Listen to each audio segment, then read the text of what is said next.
Warning. The following is a live work of fiction for the purpose of entertainment. Actions of characters do not represent the actors who portray them.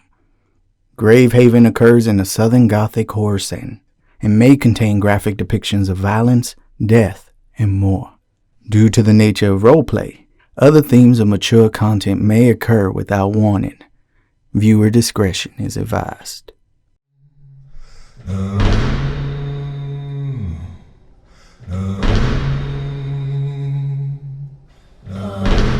Bright light in the dark.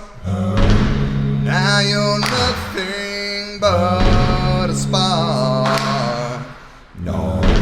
Hear the call. No. Ravens say. No. They will guide you on the way. No. You will find yourselves astray from the water's light. No. Heed the ravens call,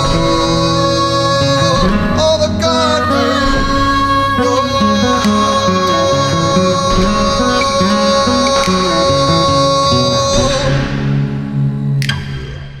No.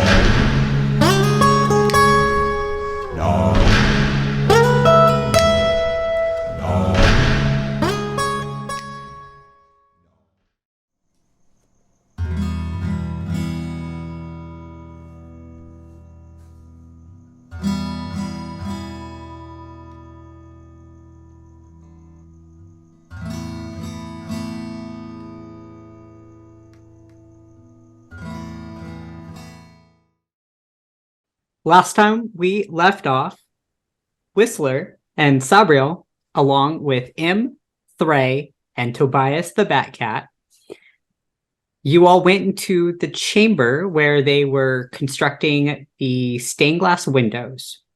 And through Locate Object, SABRIEL was able to, and with Whistler's help, was able to reconstruct this stained glass window. The image that you all saw was the Death Warden with 3 other figures, maybe? Gods? People? You're not quite sure.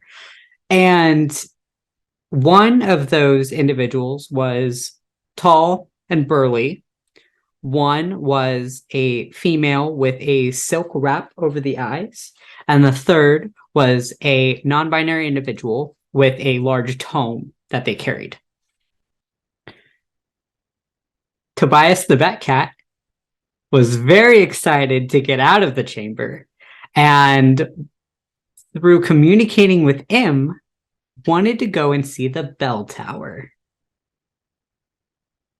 Not suspicious at all, as you followed Tobias up the stairwell to Whistler's bedroom. Whistler, who reluctantly allowed people inside of his room. Tobias, scratching underneath the bed frame. And as SABRIEL moved this bed out of the way, you all found a tome, a small black book of sorts. Interesting. And you all left, but not without Whistler locking the door. Wythe and Reverend Varkan, you went into Reverend Varkan's study, and Reverend Varkan and Wythe discussed Death's Edict. You learned that Death's Edict is a large tome that looks about yay big, huge, frayed edges, and old, very old. The first half of Death's Edict is Death's Opus, which discussed the Death Warden's job and what his duties are as the Death Warden. the second half of Death's Edict is Death's Lament, which discuss the Death Warden's lamentations of mourning. Wythe, you helped Reverend Varkan in uncovering secrets from the mysterious background of you. And you talked more about the Aswythe tree. The Aswythe tree being from the Arclight, the goddess of life, and you both communicated filling in pieces and solving the puzzle of this story that the Arclight, the goddess of life, and the Death Warden, the god of the dead, were lovers. And they had a falling out of sorts. And that long ago, the Arclight presented a fruit, a pomegranate fruit, to the god of death. And through consuming it, he planted the seeds in the underworld. And that is what sprouted Aswythe trees, for they are trees that live in both life and death. Izzy. Izzy really wanted to go and talk to that tree. The creepy old, weird, undead tree that's out behind the Gravehaven. So you coming together with Whistler and SABRIEL, bringing this journal with you and bringing the book to Reverend Varkan's attention. Izzy goes and wants to speak with this tree. Through conversing with this tree, Izzy, in a weird druidic way, felt that this tree was angry, for it did not know where it was planted. And from understanding of sorts between the two of you, you might be the only person that's ever talked to this tree since it was planted. So there's a lot that this tree is trying to... It's going through a midlife crisis right now. And in a moment of anger, attacked Izzy, as SABRIEL and Whistler were able to get in the way and middle of that, and SABRIEL taking the brunt of the damage. We are all going to roll initiative. For you all are here behind the Gravehaven as you feel the ground beneath you shifting and roots begin to unravel, and this tree is writhing.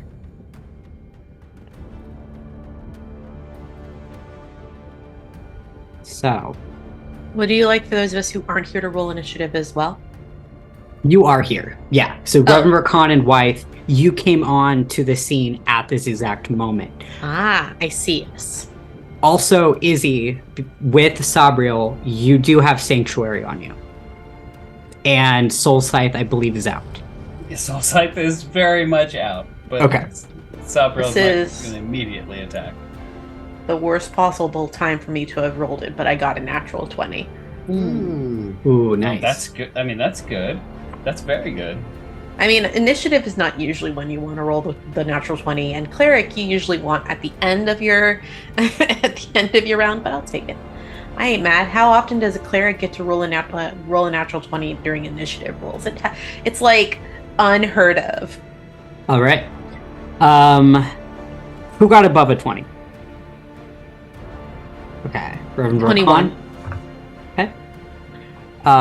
15 to 20. Okay. 18.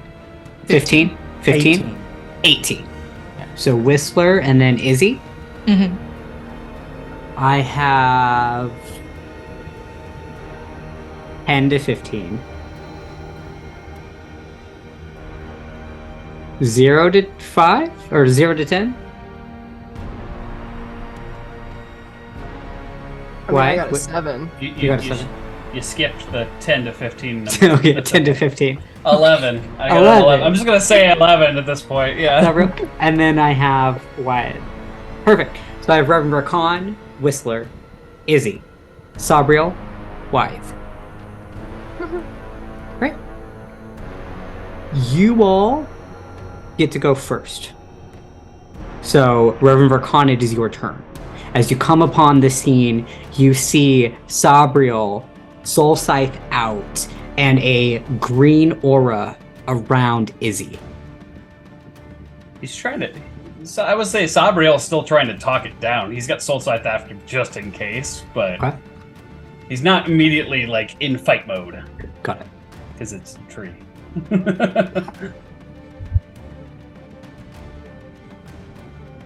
You're muted. I'm gonna hold my action for the moment, but I'm gonna move up my full 30 feet to get up to. Anyways, we'll move you right there. Nothing, right? yes. Do you want to be closer? No, I use my full 30 feet of movement to get as close as I can. Okay. As they move up, they immediately call to the rest of the party. Now, what on earth is happening here? What did y'all do? Once again, I've cast a spell, and now we are fighting something because of it. I would like to apologize for the second time today. There's no reason for you to apologize. You're not, like, if the tree is getting uppity, I think that there's something that needs to be done about that. Excuse me! Tree! You want to calm down here for a moment so that we can talk? I can't talk to the tree, but I can... I mean, if you can translate, I mean, I can touch the tree won't hurt me, but I cannot speak to the tree, so I would appreciate the translation. The tree seems to be upset about something, and, like, they're just talking about it. Like, that's their entire turn. They move up, they're holding their action. They're holding on to, let's see. If the tree continues to try to attack them, they are holding... a guiding bolt in the event that the tree attempts to attack them. But for now, they are also in let's see if we can't calm the tree down mode, as opposed to let's because as far as they're concerned, this tree is like an integral part of why the Gravehaven exists the way it does. They're not going to harm the tree if they can help it. Okay. Holding an action for when the tree attacks. Okay. Whistler. Yeah. I just moved Izzy out of the way, or like helped to get Izzy out of the way. So I know it's attacking. So I think I'm just gonna stab it. I know that sucks. I am. It attacked. Did it? Did it actually hit us for anything? It tried to grab her. Yeah. It hit you for 14 points of necrotic damage halved. Oh yeah, I remember that. Yeah. This is at least the three of us have seen it like try to kill us. So I'm rolling to attack. That's okay. 1 second. 12 plus 7, 19 to hit. That hits. All right. With my little tiny dagger. It's a small guy.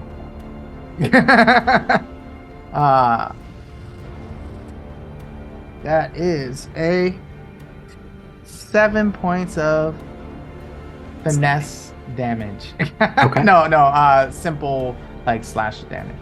Okay. Describe what it is like when Whistler attacks a tree. I mean, in this instance, he's all adrenaline. So, there's a few feathers on the back of him that are starting to like prick up a little bit, like he's excited, and he like flicks the knife back and forth before flipping it around and just like going under one of the branches that just like moved past him and sort of stabbing into like where he thinks. I mean, there are no visible like weak spots on this tree at the moment, and so he's just like, guess we gotta do what we gotta do. So he's stabbing, probably trying for a trunk, but yeah. Okay. As you stab, Does Whistler retract, or do you keep the dagger inside? Oh, I mean, it's a tree. Like, realistically, I feel like it would get stuck. Like, Okay. he would, yeah. Okay. Like, I'm just gonna be honest. It's a tree. It's So- a tree. So Whistler, you run up to this tree, bringing your red gem dagger out, and you sink it in. It's hardy, and you try to pull it out, and you can't. What? Izzy, it is now your turn. Okay. I'm going to cast. I will Speak say, Speak with Plants is still up. Oh, thank you. Thank you It's so up much. it's up for 10 minutes. Okay. So that's It's a a- lot. It's a lot of rounds. So you probably talked to the tree for about a minute or two. It attacked you. So you got a lot of rounds left. So you don't have to cast it again. You can just talk to the tree. Okay. She's going to sort of. Is Sabriel like holding her back from the tree? Or? Well, he protected you. He like flipped you around and then took the damage. Mhm. But you're on the other side of him, I would imagine. But he would have let go to activate Soul Scythe then. Okay. Then she's going to, I guess, move to where they're standing next to each other and yell out, "We don't want to hurt you. We're just trying to figure out what the hell is going on. You don't have to fight us, and you can give us back all our shit." At the same time, she does cast Hex on the tree. Okay. Um, Cool. That's gonna be. Oh yeah, I'll cast it at first level. Yeah, and that's fine because I haven't attacked it yet. I think that is my turn. Okay. I'll stay where I am. Go ahead and roll a nature check with advantage.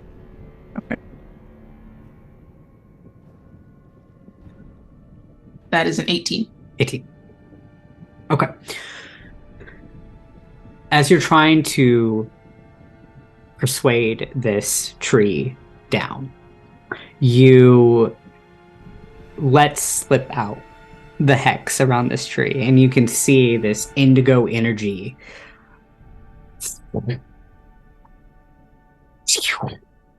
And around it, you can see that there's these chains, indigo chains, that have, in a metaphorical sense, bound the tree. So you know that the hex took. Mm-hmm.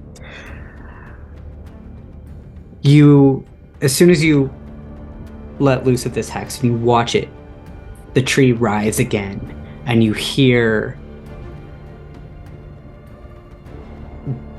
guttural cursing, druidic, from the tree.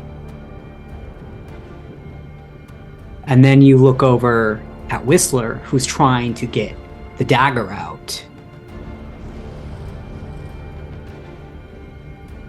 Being from the Winnowan swamplands, this is not normally how a tree behaves. Something's wrong. Sabriel, it is your turn. So, I mean, Sabriel did just get hit by this thing. However, he still is trying to understand what's happening. So, Sabriel is going to turn around, still Soul Scythe in one hand, activated, and walks up to the tree and is just going to talk to him. You know, like, he doesn't know if the tree can understand him, and he definitely can't understand the tree. So, like, we're not trying to hurt you. We can move you if necessary if you don't like being here. And then he's going to cast, or he's going to use, where is it? Healing Hands on the tree. Okay. So yeah, touch a creature, it restores 5 hit points, and then he's just going to like step back and try and show that he's not going to to harm the tree, and he's gonna just shoot a quick glance at Whistler. Who's like, hold the look pretty much would say, hold the knife out and step back from the murderous tree. Okay. I don't know if healing it would like push the blade out or not, but The dagger remains inside. okay. Wythe, it is your turn. I'm gonna cast Comprehend Languages Okay. on the tree.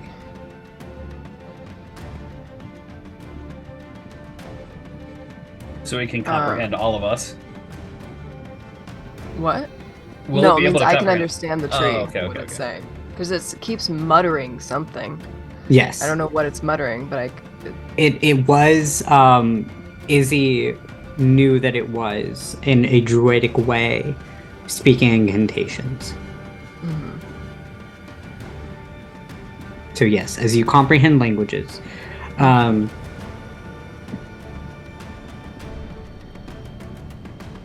you hear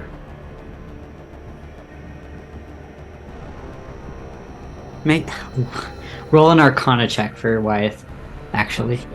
Okay. Ooh. Yes! Yay! Wow. Alright, we're starting off really freaking strong. I rolled a 19 on the die face. Great. How far away are you from this tree? I imagine that I'm in the back. Okay. Having like Reverend Varkan and us like joining late and then like walk. It's like a gif I used also last night, you know, like in the show Community when the guy walks in with the pizza boxes to like the Just like, fire. what's wrong here? Yeah.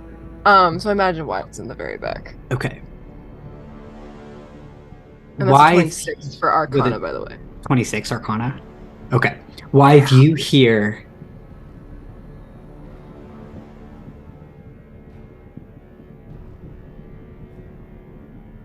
Oh gosh.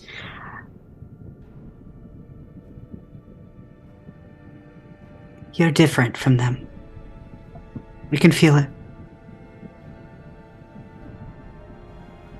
And as such, I need your help. I need help.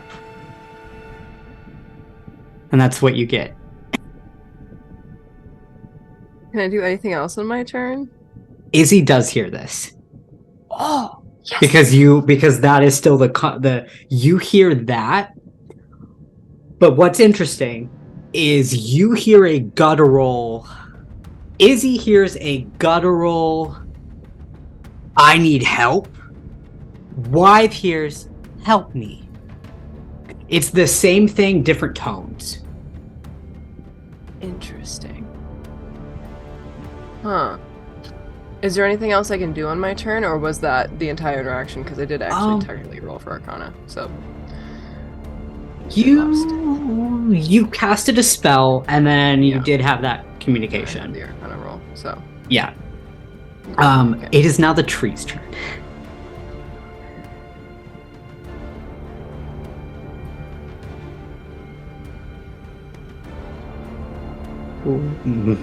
Okay. Whistler. As you're trying to get this dagger out, these roots that are coming undone begin to creep up around you. And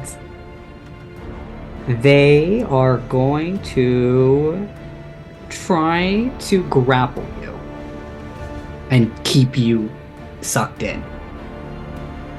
So, that's gonna be... Does that trigger my held action? It does. It will. Yes. Yeah. So at that point, as you watch the tree start to go for Whistler, that is when your, I believe, guiding bolt goes off. Whistler, I need you to make a DC check. That's a DC check.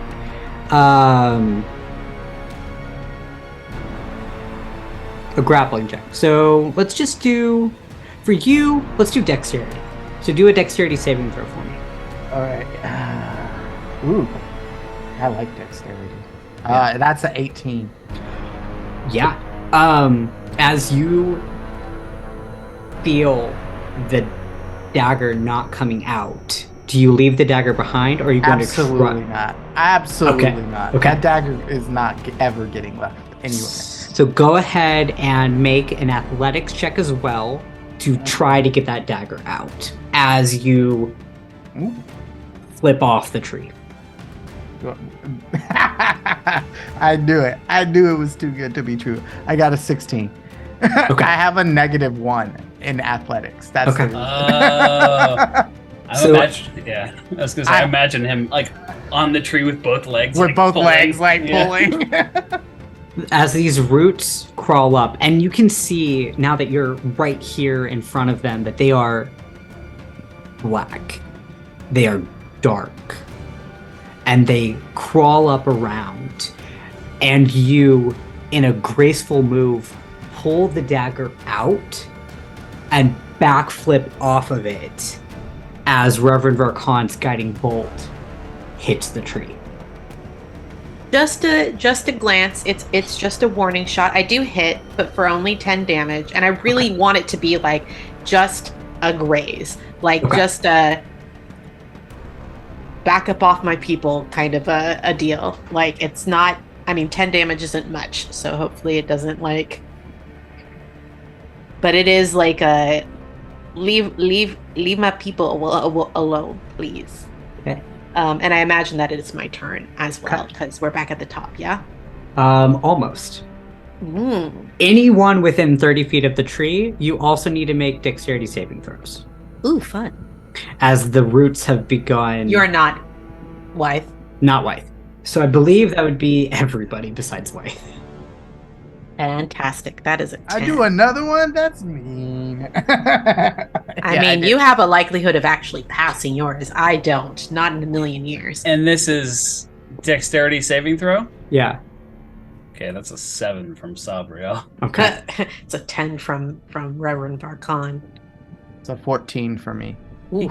He casts healing on the tree. 19. Okay. Izzy was like a ninja.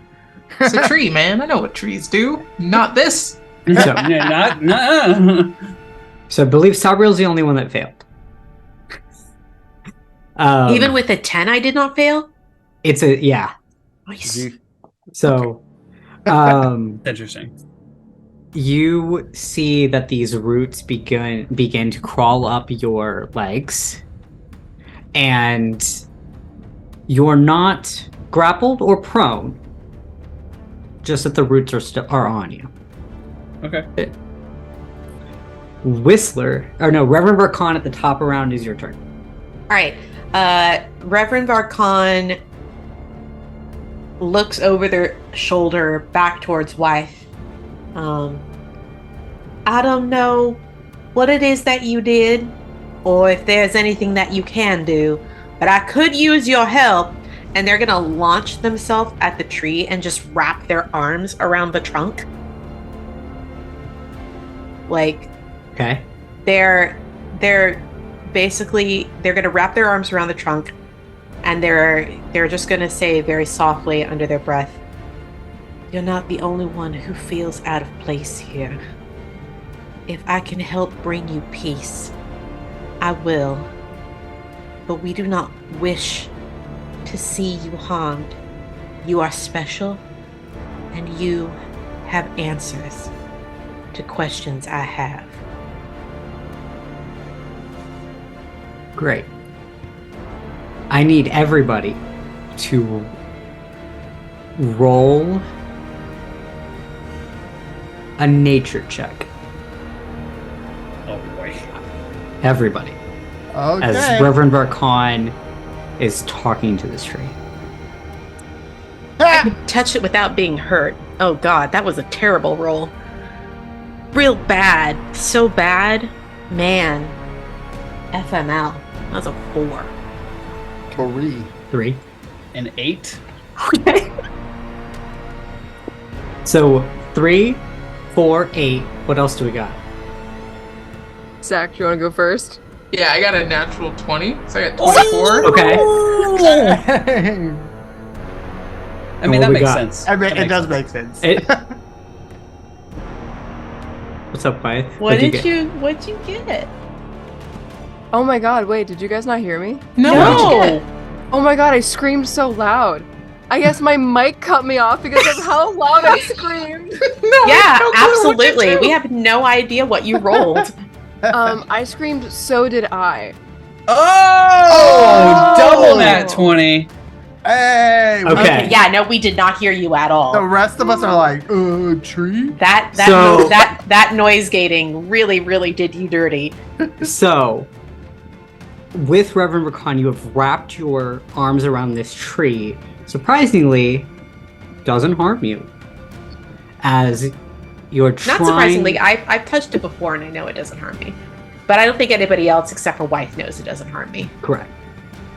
As Reverend Varkan, you are trying to figure out what is going on with this tree. Whistler,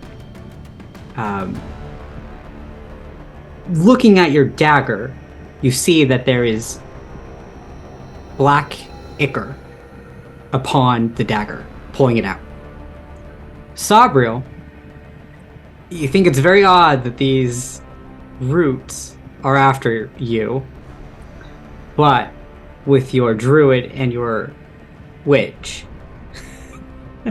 they have helped in figuring all this out. That's all I'm gonna say. Whistler, it is now your turn, and we will get to everybody else. Reverend Varkan did something, so Got it. that's what you all have kind of seen. Reverend Varkan did something, whether good or bad. Okay.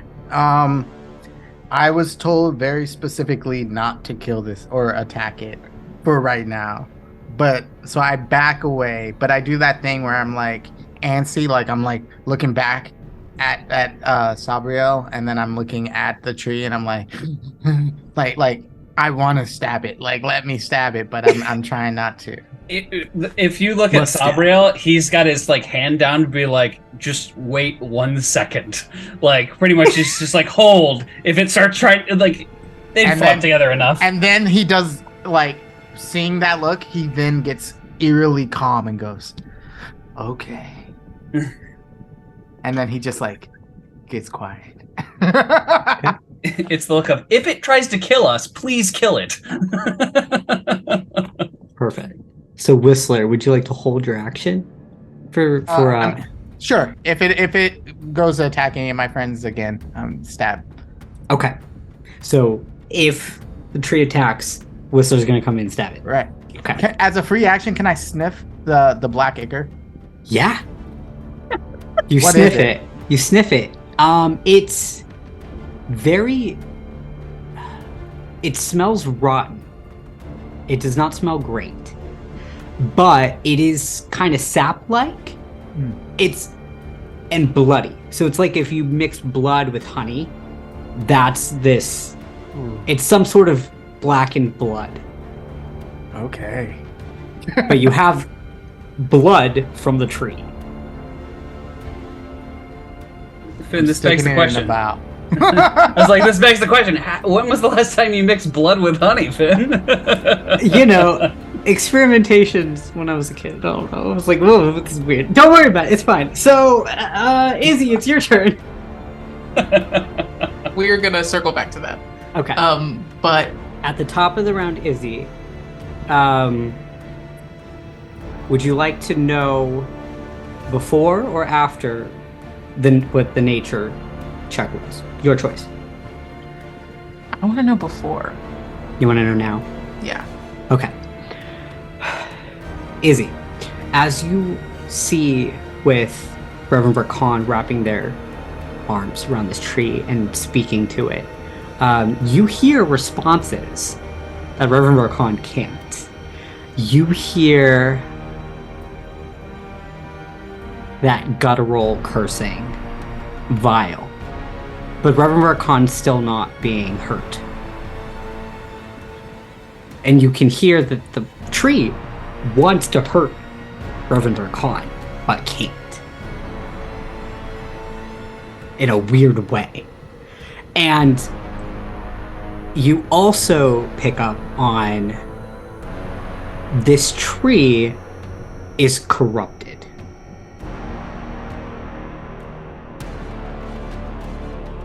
Okay. That does change things. Let me put my killing spells away.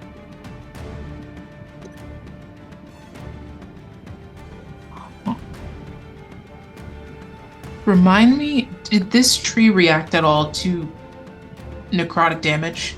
Like, since we've been here? Or just necrotic magic in general? You would know that it hit you with necrotic energy. Okay. A while ago. A couple days ago. Or a couple nights ago. When you broke off a branch, you felt that death cold energy hit you. She's gonna say back to the tree. I think she's gonna be looking back and forth between WYTHE and the tree. I don't have anything to heal it, but it needs to be healed. And then she's gonna turn to the tree. Is it where you are that's corrupted? Or that's wrong? And wait for them to respond. I'll give you a response. What are you talking about? I'm not corrupted. Okay.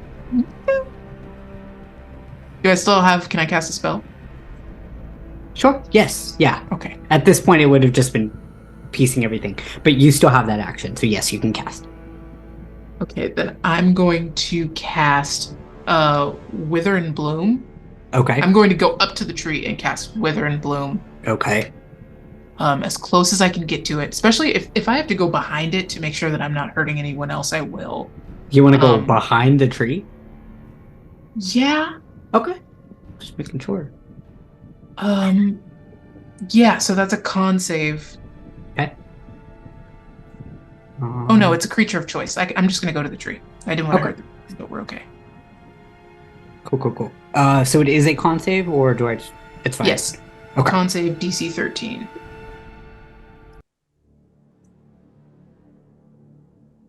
DC 13? 11. Okay, so that means it takes 10 points of necrotic damage. Okay. On a failed save. Okay. And she's just watching to see what that does. You let go of this dark indigo spell. And seeing your chains wrapped around this tree, this indigo energy seeps into the tree. And you hear...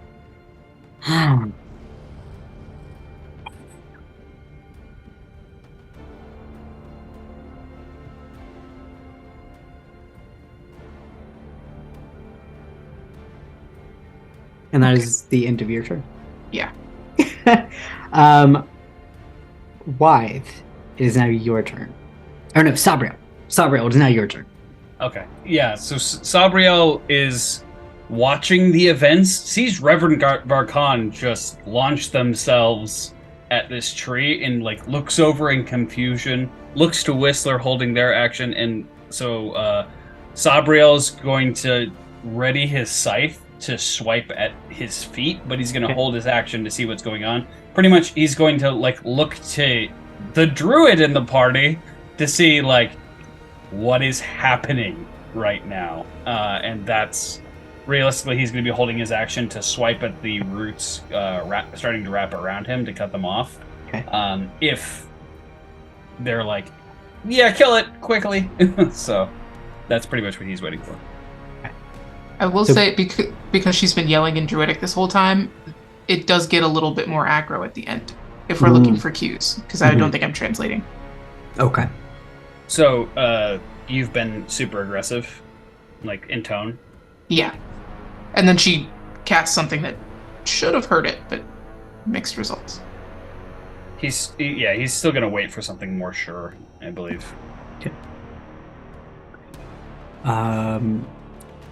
Wythe, for your nature check, as you also rolled a nat 20.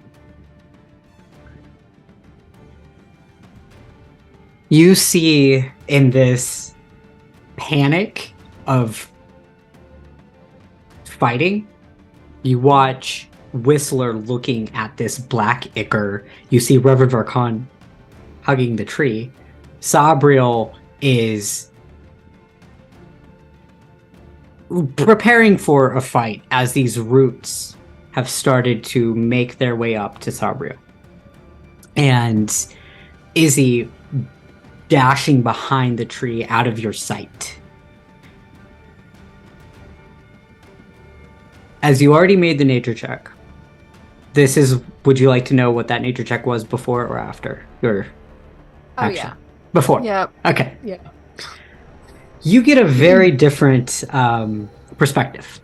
You grew up with your grandmother. You have spent most of your life around Aswythe trees. They have never acted this way.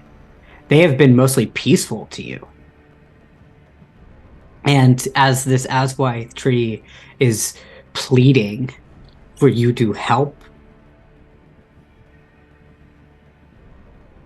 you also get the sense that this tree is corrupted. That this tree is not acting normal. There's something happening to this tree.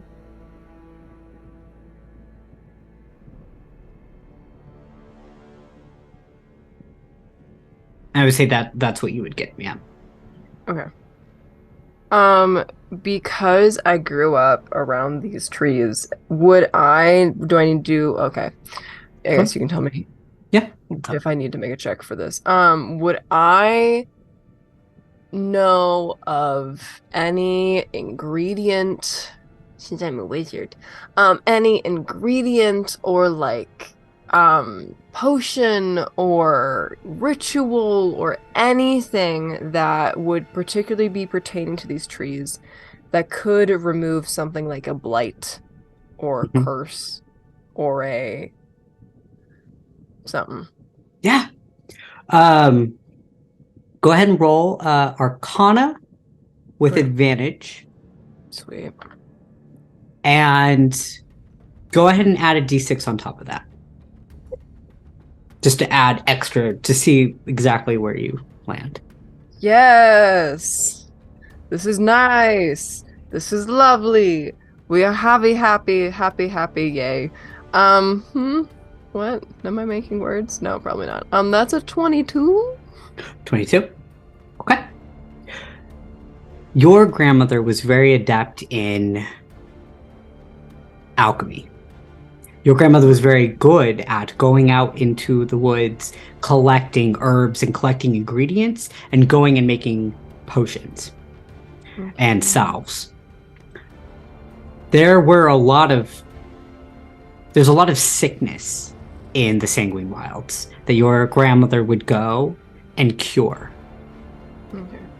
She would use nature magic, druidic magic, to cure corruption. And you do know that there is a potion. Potion for the afflicted. I will send it in chat, but I will read it out loud for the audience so you have the ingredients. Thank you. Potion for the afflicted. Water from which salvation gives. Blood from whom the affliction lives. Stolen from those who cannot steal. Rot from soil fraught with dread. Blend, then on the corrupted spread.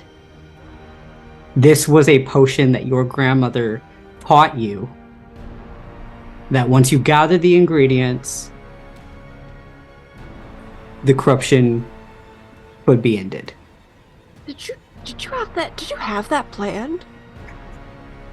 Did you? I don't know. That was freaking brilliant. Please send that to me. It is. So I sent it in chat for everybody to look at Thank it. God. So you can keep Oh it in my your God. notes. Yes. So you can have a reference of exactly the words. But why that is what you know. Okay. At this point in time, with that information, I'm just going to yell out to the rest of everybody and just say, something's wrong with it. We just need to restrain it. And Izzy, I have something for you. And that's what I'm gonna shout out. And then my turn. Okay. Oh, it's now the tree's turn. So it can't harm Reverend Varkan, and it's very angry about that. But the roots will begin to creep up. So go ahead and give me a dexterity saving. Yes, and since the roots are creeping up, Sabriel and Whistler, your attacks go off. Okay. So go ahead and give me a dexterity saving throw, Reverend Varkan. Sure. I mean, I'm not going to try and get away. That's a 17. But I'm like, Perfect. Reverend Varkan is not making any attempt to disengage from the tree. So as you are not disengaging from the tree, you still see these roots crawl up. Would we have heard Wythe say what she said? Yeah, everybody at this point would hear Wythe shout this.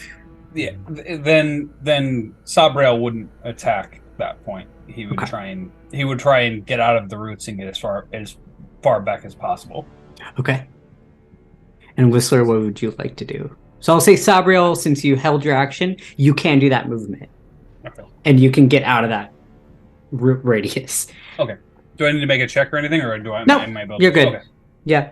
They're going for Reverend Varkan. Like, the tree can be as damaged as it wants to be. It's going for Reverend Varkan.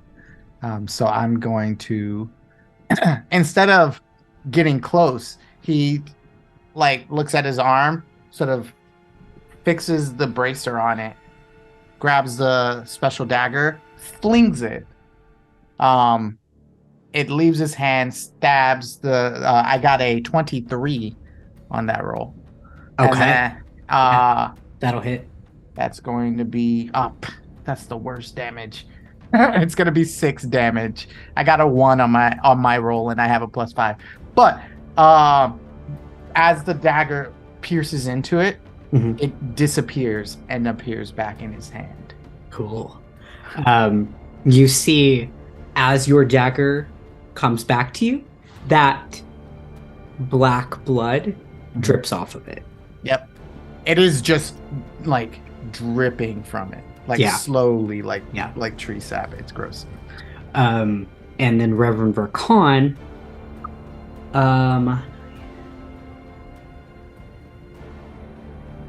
does a 19 hit? Yeah.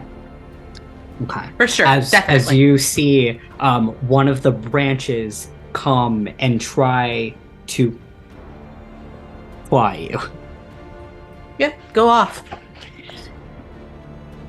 That's 11 points of necrotic damage. Oh, the funny thing is that for some reason I am not resistant to necrotic damage. That's so much fun for me. Poison doesn't bother me too much, but necrotic damage and I don't get along too well. And then everyone hilarious. within the 30-foot radius of the tree will need to make another dexterity saving check. So I believe that's Reverend Varkan again, Whistler, Izzy. Nah, bro. That's only gonna be a 5 from you, boy. Okay. A 9. Okay.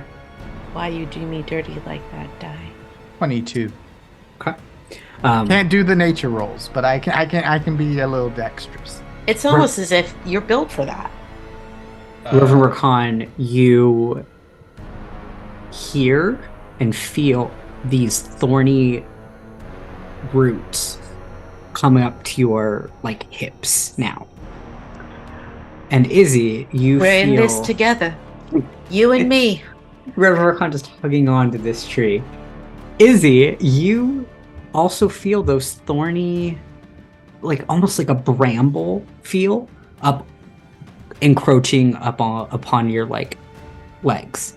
And Whistler, you can see this movement of when these roots latch out that you're able to kind of dodge as you're starting to understand its movements and its patterns, that you're getting more adept at dodging them. So at the top of the round, Reverend Varkan, it is your turn. I really want Wife up here with me. I was kind of waiting for her to move up closer, which is why I asked her for her help. But that's okay.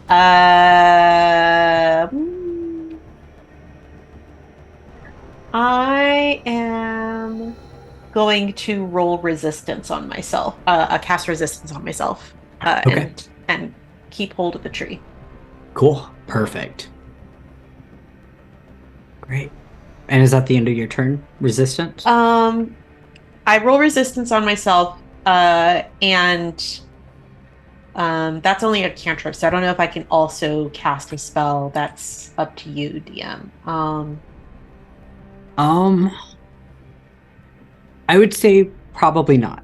Okay. It would Then, probably yeah, be one I'm spell just- right now. Yeah, I cast resistance on myself, and I just hold on.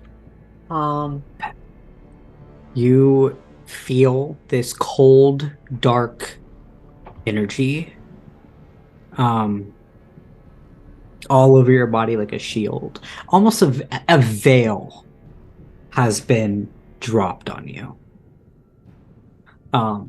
It's warm feeling. It's not negative, but that is your resistance taking hold.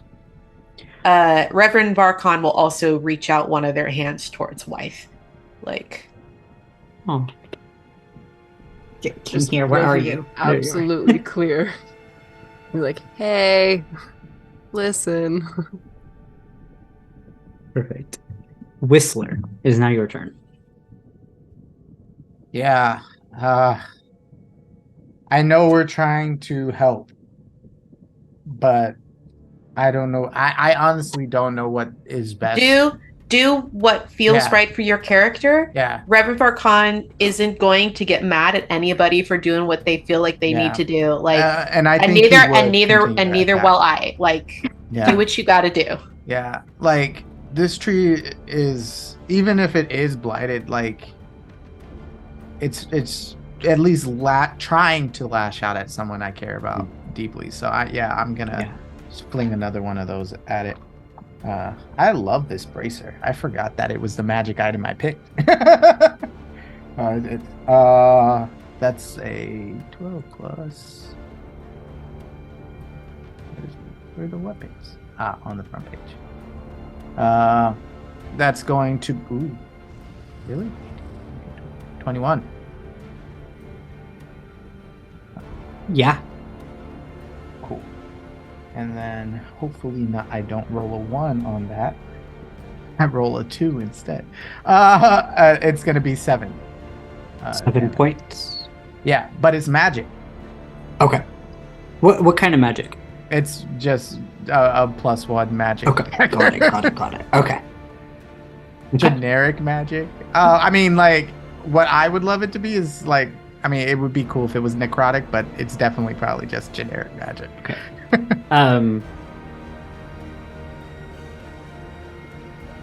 Perfect. You do see, as you make contact, that this tree rise.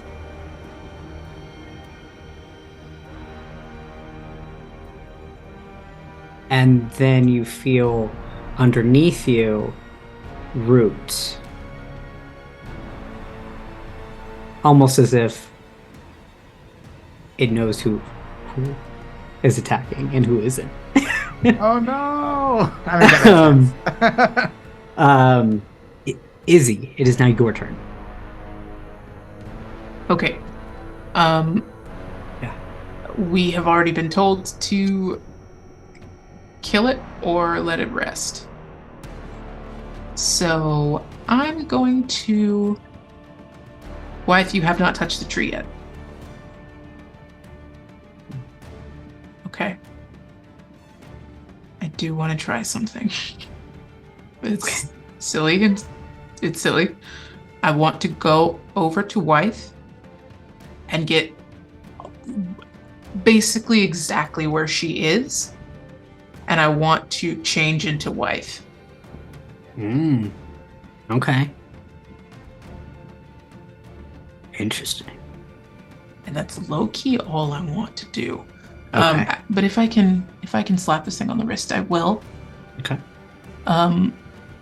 Let's do an Eldritch Blast while we go. Yeah. So as Izzy is running past this tree towards Wythe, it looks like herself is flying off of her in the wind, and under is Wythe. And then as the things fly off, one of the things that flies off is this like dark blue black orb of magic that hits the tree. And the Eldritch Blast is Eldritch Blast. 16 to hit. That'll hit. That's 8 points of damage plus my little hex guy. 11 points of damage total. Nice.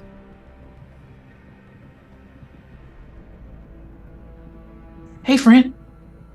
And I'm by Wythe. You hear, that wasn't very nice. Neither are you. And that's all you hear. Sabriel, it is your turn. So Sabriel's like standing there having backed away and just going to look to the rest of the group. Will someone that speaks tree tell me what the hell is going on? Oh shit, can I tell him what the hell is going on? Yeah. You can Okay. you can do that. Yeah. I explain everything that has been spoken in Druidic is now in English. The tree is definitely corrupted. It sounds real fucked up to me. I hope it does to everyone else, she says, looking at Wythe, also as Wythe. But I think we should kill it or find a way to put it down somehow. Is that Are the we in the consensus? You look at him and he goes, I like making this tree bleed. And you see, I just want to make sure you guys see that black ichor is just like dripping off. Which Please Wythe might do not- actually care about. Please do not kill the tree. Yeah, are we in the talking stage now? Because I'm also team don't kill tree. Let's do a talking. Yeah, you can do a talking stage. So, why? Yeah, we can use my turn as that. Yeah, That's fine. So Sabriel, what would you like to do? Do you want to hold an action? You can also hold a help action. Honestly, I would be okay using my action and my turn to have a conversation about this. Okay. So this is still Sabriel's turn to converse. Yeah. And so- Wythe, you can have your rebuttal. Yeah, I mainly did that so that you would see the blood dripping off of it, because that spell thing definitely says some corruption, blood sounding stuff. Just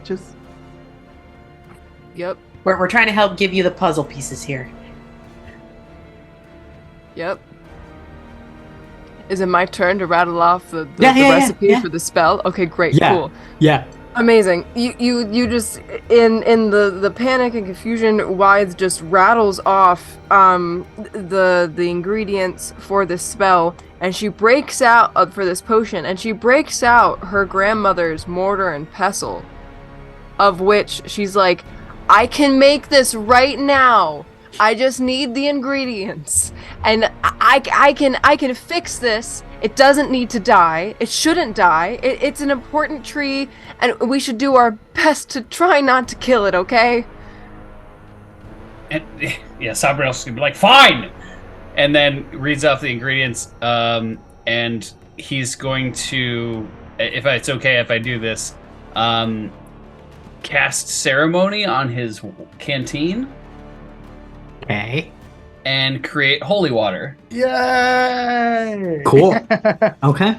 So you see him reach down, like grasp his canteen, cast the spell. You're like, holy water, what's next? And like tosses it to Wythe. Whistler looks angrily He wants to stab the tree again, but he walks over and scrapes the side of the blood off into the pestle for you. I guess this is blood from the affliction. Okay, so we have water and blood, and what's okay? Finn, stolen from those who cannot steal. I don't know if I get I'm the really part. hoping we don't need baby blood. That's not what it What? is, Wes. What is something? Why did you? What is something that? Who is someone that can't steal? A tree. Do I know what that means? Make a history check with advantage, Izzy. I feel like I know what it means. Oh, 17. Yeah. With your background, who are those who cannot steal? Yeah. Do I have one of these on me? You think? Probably. Probably. It's embarrassing. Izzy's gonna take out a key, and it looks so old and fucked up, and the door that it's for is not in existence anymore, and throws it or hands it to Wythe because I'm right here. It's in there. It's the third one. It's a soul key. It's for the dead. You're supposed to bury him with it. I have it. Here you go. Oh, thank you.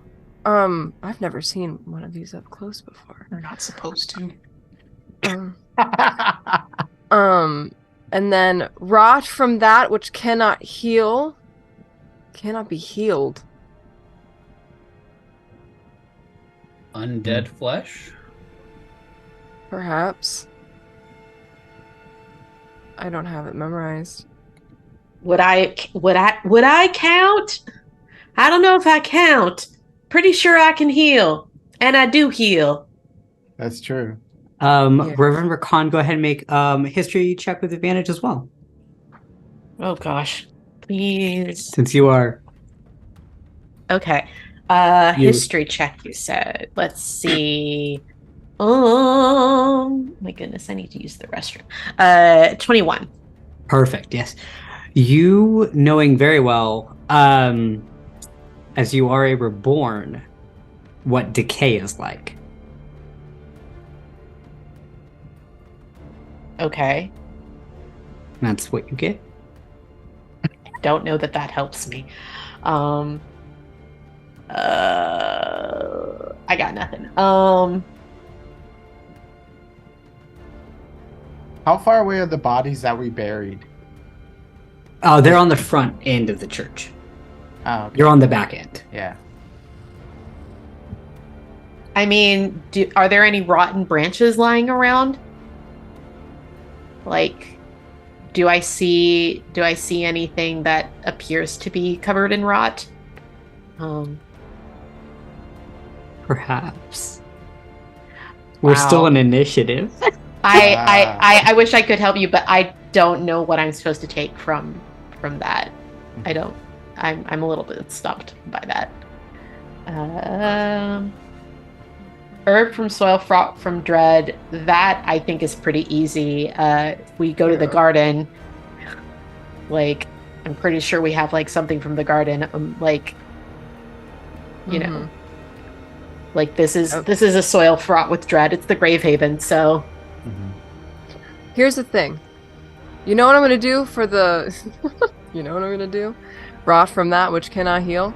I love this. My grandmother's mortar and pestle that I totally did not steal. So fun fact about the pestle. It's while holding the mortar and pestle, you can use your action to say the name of any non-magical plant, mineral, or fluid and an amount of the material worth 10 gold pieces or less. The mortar instantly filled with the desired amount of that material. Once he uses action, I can't do so until I finish a short or long rest, but I could just magically make appear that ingredient in my bowl. For which ingredient? The rot? Yeah, you could do that. Wait, Is there a specific rot in this world that we would know that can't be healed? You would probably have to make a history check on your initiative turn. Okay. Because that's probably what. But it is still Wythe's turn. You had all this, all the communication. You could use your action to do that, to create. I could? Yeah. It is still your turn. Then I'm gonna do that. Then I'm gonna fill with the necessary amount of rot. So we have water, we have blood, we have the stolen. We have the rot. We need the herb. And can I, at the end of my turn, I mean, how far away are we from the garden? Are we in the garden? No, you're outside in the back. Right. Okay. But there are plants around, right? There are plants around here as well. As you finish your spell in this mortar and pestle, you see on the sides that mold and mildew begin to grow. Mold and mildew. Mold and mildew. Amazing. This is great. This is good. Mold and mildew. Okay, mold and mildew. Okay. Can I run to the... So you see all of you as you are bringing these ingredients to Wythe, and Wythe is like fiercely crushing them and creates this rot. Bye! And Wythe just dips and just starts running somewhere else. I'll be back. Sorry, Reverend Varkan. It's all right. It's not like I'm of any help to you anyway. I'm just going to be over here. It is now the tree's turn. So anyone within the 30 feet, go ahead and give me a dexterity saving throw. Oh, wait, I forget about this every time. Yeah. 11. 15. Okay. How's the 26? Okay. 19. I got a 19. I rolled a 19 total. You all have started to pick up on the movements of this tree, on its certain how it moves and how it rides and what roots are about to come snatch you and what are not.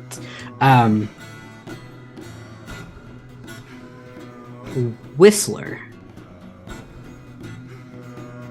you see one of these roots tries to grab for you.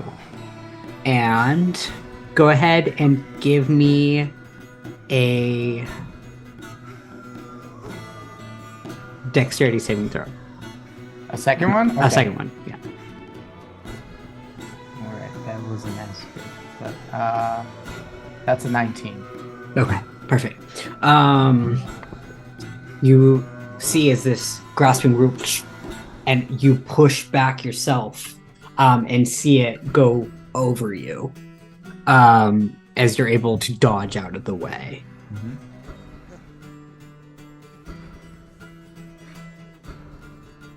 You see this area of that 30 feet grows as these roots have become uprooted, and the rest are soon to follow.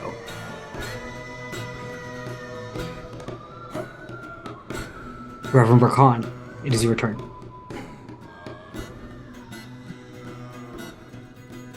I mean, for now, I believe that I will.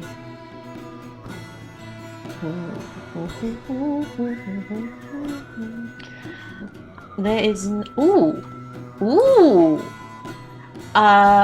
interesting. Oh, I think I'm gonna help prepare the tree a little bit for Wythe's. I don't know that this will actually completely cure or help, but might at least prepare the ground for their intervention. But I do have Lesser Restoration as a spell. Cool. And it does. It's supposed to be for a creature specifically, so I don't know that it'll actually work on the tree. But Reverend Varkan is going to try it anyway. Yeah. But it can end a disease or a condition afflicting it. The one that specifically I'm trying to clear out is poisoned. I don't, like I said, I don't know if that will actually work. Okay. But Reverend Varkan feels like they're kind of out of other options at the moment, so they're going to try it. So I cast Lesser Restoration on the tree. What does it look like as you cast this spell? So I think that people might assume that the energy of the Reverend's spells is dark, and kind of ominous. But there is, to a certain degree, a dark quality to it. But actually, like, a soft glow seems to emanate from them. Very specifically, like their crown and the flail that they have, like, cinched at their waist. The gold parts of them, like, seem to glow with a dull energy, and kind of coalesce into like a ball of golden energy, like at the center of their chest, and sort of flow out from them into the tree. Okay. As this spell escapes, those roots, you watch as that black ichor dissolves a bit into kind of a golden dust, and you have your movement back as the roots dissolve. And Izzy, you hear the tree. What's happening? I hope she gets back soon, because whatever she's going to do, she needs to do it. And Whistler, Sabriel, that radius you see as those dark roots retract a bit. The tree has not been cured, but the tree has been helped in some way. And Whistler, it is now your turn. Yeah, I'm gonna try to aid Wythe by finding a specific site of corruption on this thing, because I think part of the thing is Blinn then put it on the corruption. So like I am looking for specific, like you just see him almost eagle-eyed except more raven-eyed, just like his head darting around like really quickly as he's looking for like any very clear visible places of the blight sort of peeking through the tree. As an investigator, give me an investigation roll with advantage. Okay. Ooh. I needed that, so thank you. That's a 19. 19. The indentions of where that dagger was placed, as you're circling around this tree trying to find like some way to help solve this issue, that scar, you can see within the tree that black ichor moving. Okay. So underneath it's like the inside. bark. Yeah. All right. I'm gonna give Wythe the dagger when Wythe comes back. So I just get a dagger ready to hand over to. Do you mention that, by the way, that it's inside the tree? Yes, I would make it so everyone knows. Okay. Izzy, it is now your turn. Okay. Wythe is doing potion stuff. And the knife is stuck in the tree. Still. The dagger Whistler has, but Whistler does say that there is, within the scarring of that tree, that within the hard bark is a black ichor moving. Okay, yes. In the Okay. roots. Oh. I kind of just want to reach in there and see what's going on. I know, I understand, but maybe I can. Okay. I think she understands that we're kind of just biding time until we know what's going on with the potion. So she's going to take her. Yes, she's going to take out a wand and point it at the tree. Like very like grandstand high noon sort of showdown style. You see as the cape billows. Yeah. And she's going to prepare to cast it. But she's going to say in Druidic and then translate, stand down or it's going to get real. And it's as convincing as that just was. But Make a... Go ahead and make an intimidation check. Just to flavor it. Okay. No, I'm scary. That's a 6. 6? You hear... Funny.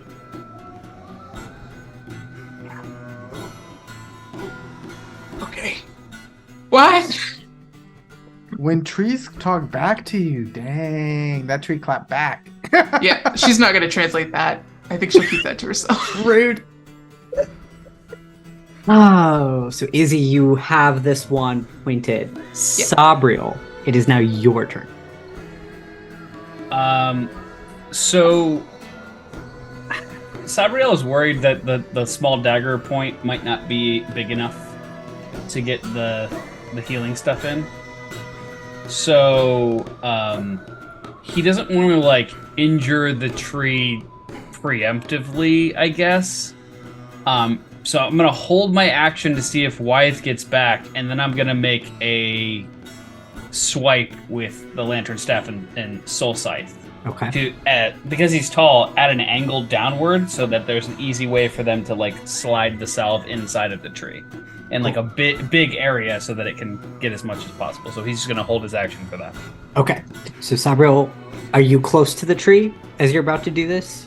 Holding it? He will step closer to it, but I would imagine, like, can I hold my movement in my action or no? Just the action.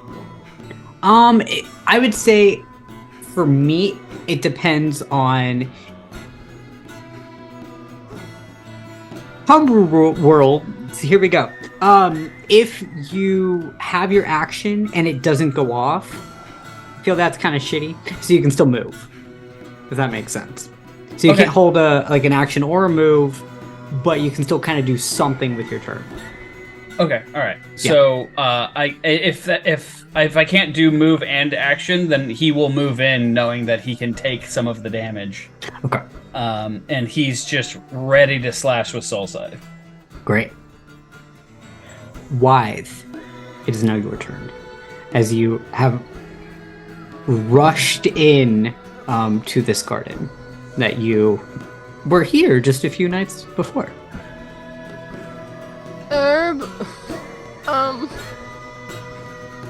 So automatically, I mean, this is soil fraught with dread. It's the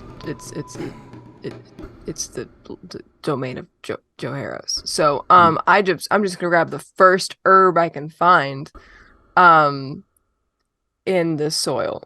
Okay. What do I find? Go ahead and make a nature check for me.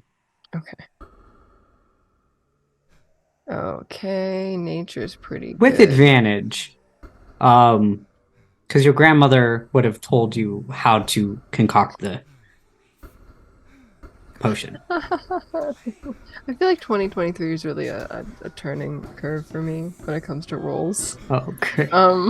Yeah? I just feel like, I don't know, maybe I need to not jinx myself, curse words. But That's done. It's pretty good. You said nature, so that's a 23. Great. Looking around the garden, you're not as adept with herbs as, say, Izzy is. Yeah. But you are aware certain herbs that are poisonous and some herbs that are not.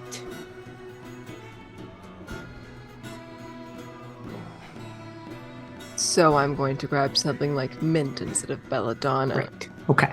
Great. As you reach out, you get a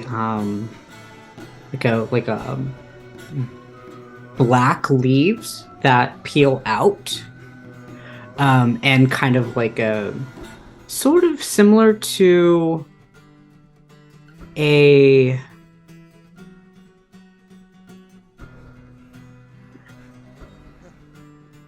let me get the exact one. A coneflower. So you find like a black leaf herb or flower that is similar to a coneflower. And you know this is a dread root.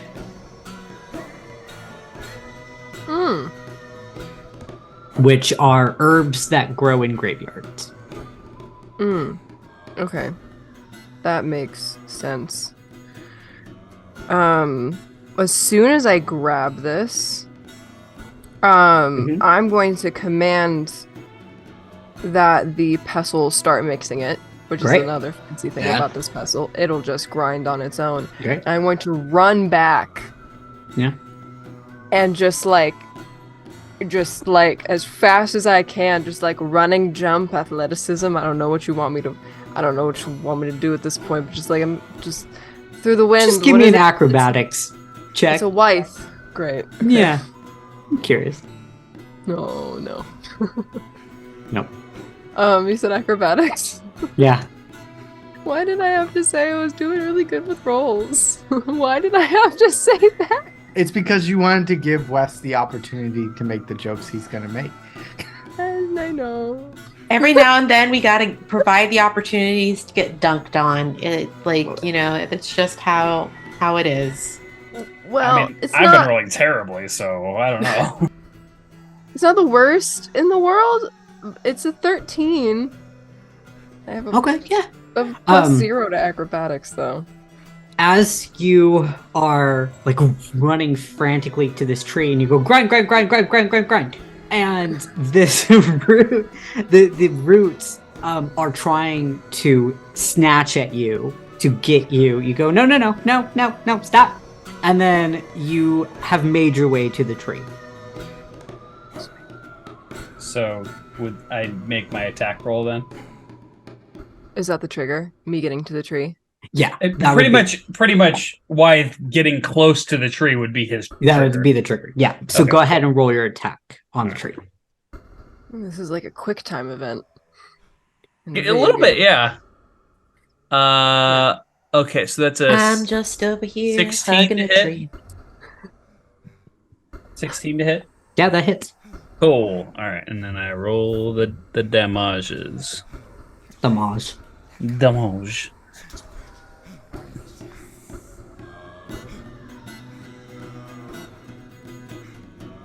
All right. So that's 12 points of damage, necrotic damage. Great. Wow. And he's not trying to he's trying to get it deep enough, but not trying to kill the tree. Okay. Just open it up enough for WYTHE to get the salve in. This large scar on this tree, as you crack down on it, it shreds apart a little bit. It tears apart. Izzy. Nope, sorry. WYTHE. Wrong one. WYTHE.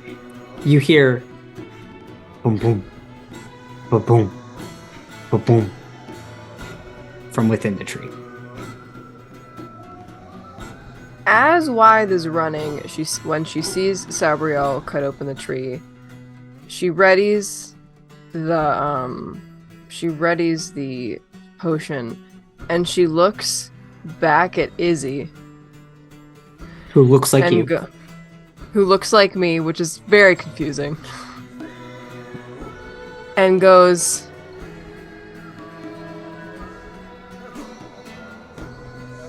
I should have given this to you. I don't really know what I'm doing, and pours it in. Just rubs it into the tree. Oh. Was it into the tree? Into the cut. Great. Looks Describe back. what it feels like as you have been grinding up blood, mold, lots of gross things, and you take your hands and go inside this tree. Oh, I gotta touch it with my hands. Yeah. Izzy just remembers as a kid her grandmother making these really weird concoctions, and it was never something that she really wanted to do or was ever very passionate about, but she remembers her grandmother taking her through this one thing. As, you know, you see Wythe's body is covered in scars and covered in wounds, and her grandmother just putting salve over those to heal them and to make them disappear. And you see her kind of get disgusted and cringe a little bit as she's gently at this point coming back to herself and putting the salve on the tree. And she kind of whispers to it quietly, and she says, I'm really sorry about all of this. We're just trying to help you. And she looks back at Izzy, who looks like Wythe, and goes, especially that one. That one really knows what they're doing. She massages the ointment into the tree. You feel as you reach deep down into this tree, your entire arm has to go inside as you feel that beating heart that you heard previously. And is it all right for the Reverend Varkan to reach over at this moment and like take hold of Wythe's other hand? Is that okay? I'm asking you, Sidney. Oh, you're asking me? Yeah. Yeah. Consent to physical roleplay. physical roleplay. Cool. Absolutely. Then the Reverend Varkan will grab Wythe's other hand as she does this. Moral support. And also pumping cure wounds into her as she's doing this. Okay. This salve, you feel, as it goes from your hand into this heart, it absorbs. And as you pull your hand out, there's nothing on it. And all of you feel the ground quake underneath you. Izzy, you hear screaming pain. And then silence.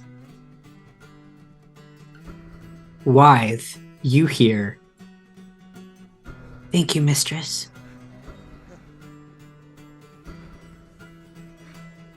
And you see, as those roots that were coming after Whistler, SABRIEL, Reverend Varkan, fall down to the ground. And this tree that was writhing slowly positions back normally. And that's where we're going to take our break. So, grab water, take a rest. That was a lot. That was really good for the first group combat of this season. So, yeah, so we'll be back in 10 minutes.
And welcome back.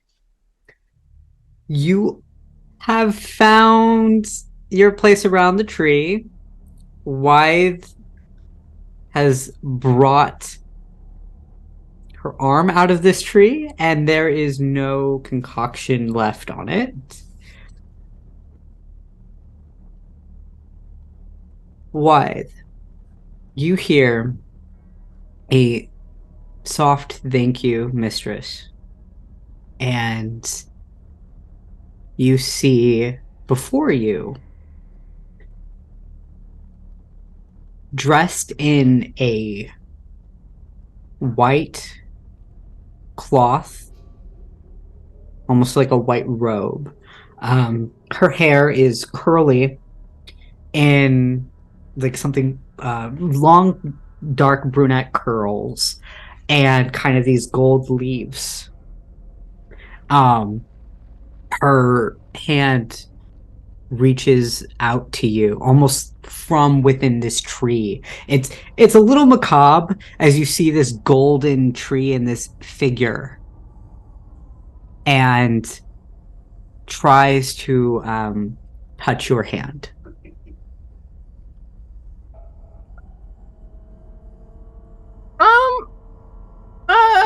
I mean, Sidney has theories as to who this is. You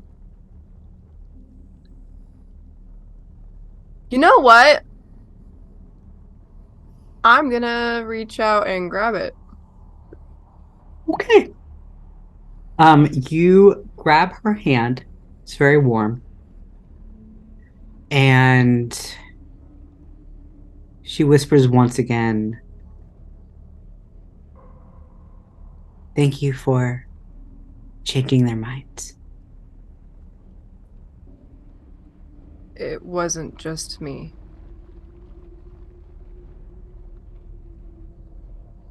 She nods. Oh.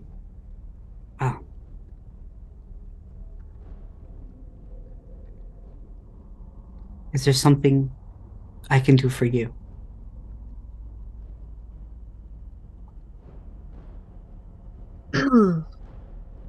Yeah, actually. Can you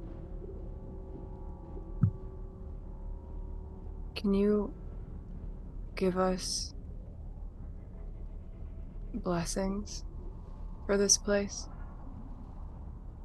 I think it's deserving, and it needs it. Okay.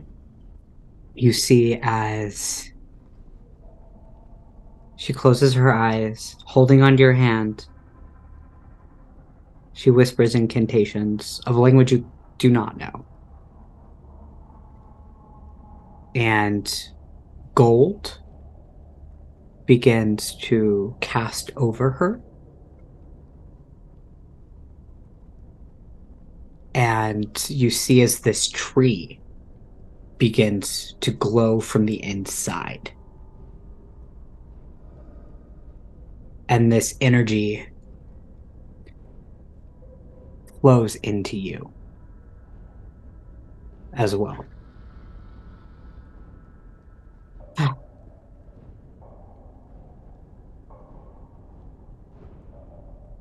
It's not much, but it's enough.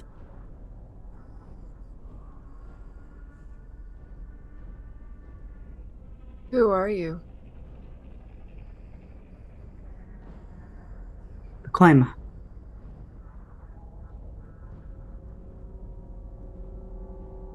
Would Wythe recognize that name? No. Cool. Dope. Sydney might, Got it. but why? You see as she looks over toward Sabriel's direction. But none of you can see this. It's all Wythe. And you see as she looks over to Sabriel and looks back at you.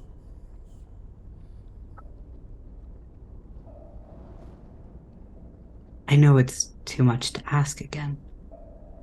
But tell him, thank you. Without him, we wouldn't be here today. And you watch as the figure dissipates.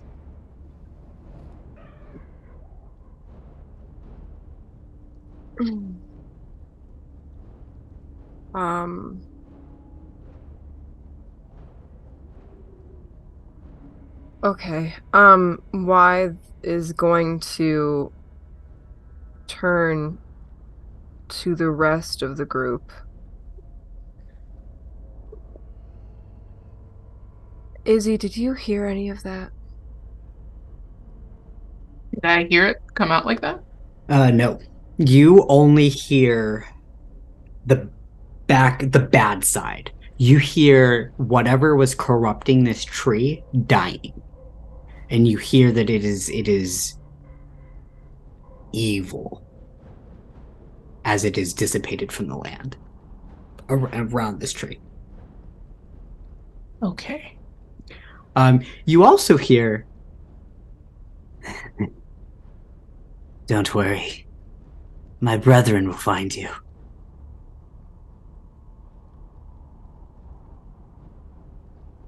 I think I heard what you did. Unless it was a promise of more. This is not the last one, whatever this was. It's something way worse. Great. I'm only eating plants that grow on the ground now. I'm never touching an apple again. Well, that seems like an overreaction to what has happened. Why don't we refrain from those for a hot moment? Wait, I might have a way to deal with our garden problem. And then he pulls out a note that he was given earlier. It says, if you find your way towards Crusadia, you will have a friend while the bile meets the cobblestone. I'll talk to my contacts and see how to help you with your garden problem. Thank you for your hospitality. Keep your heads low and your ways shrouded. Well, that certainly is interesting.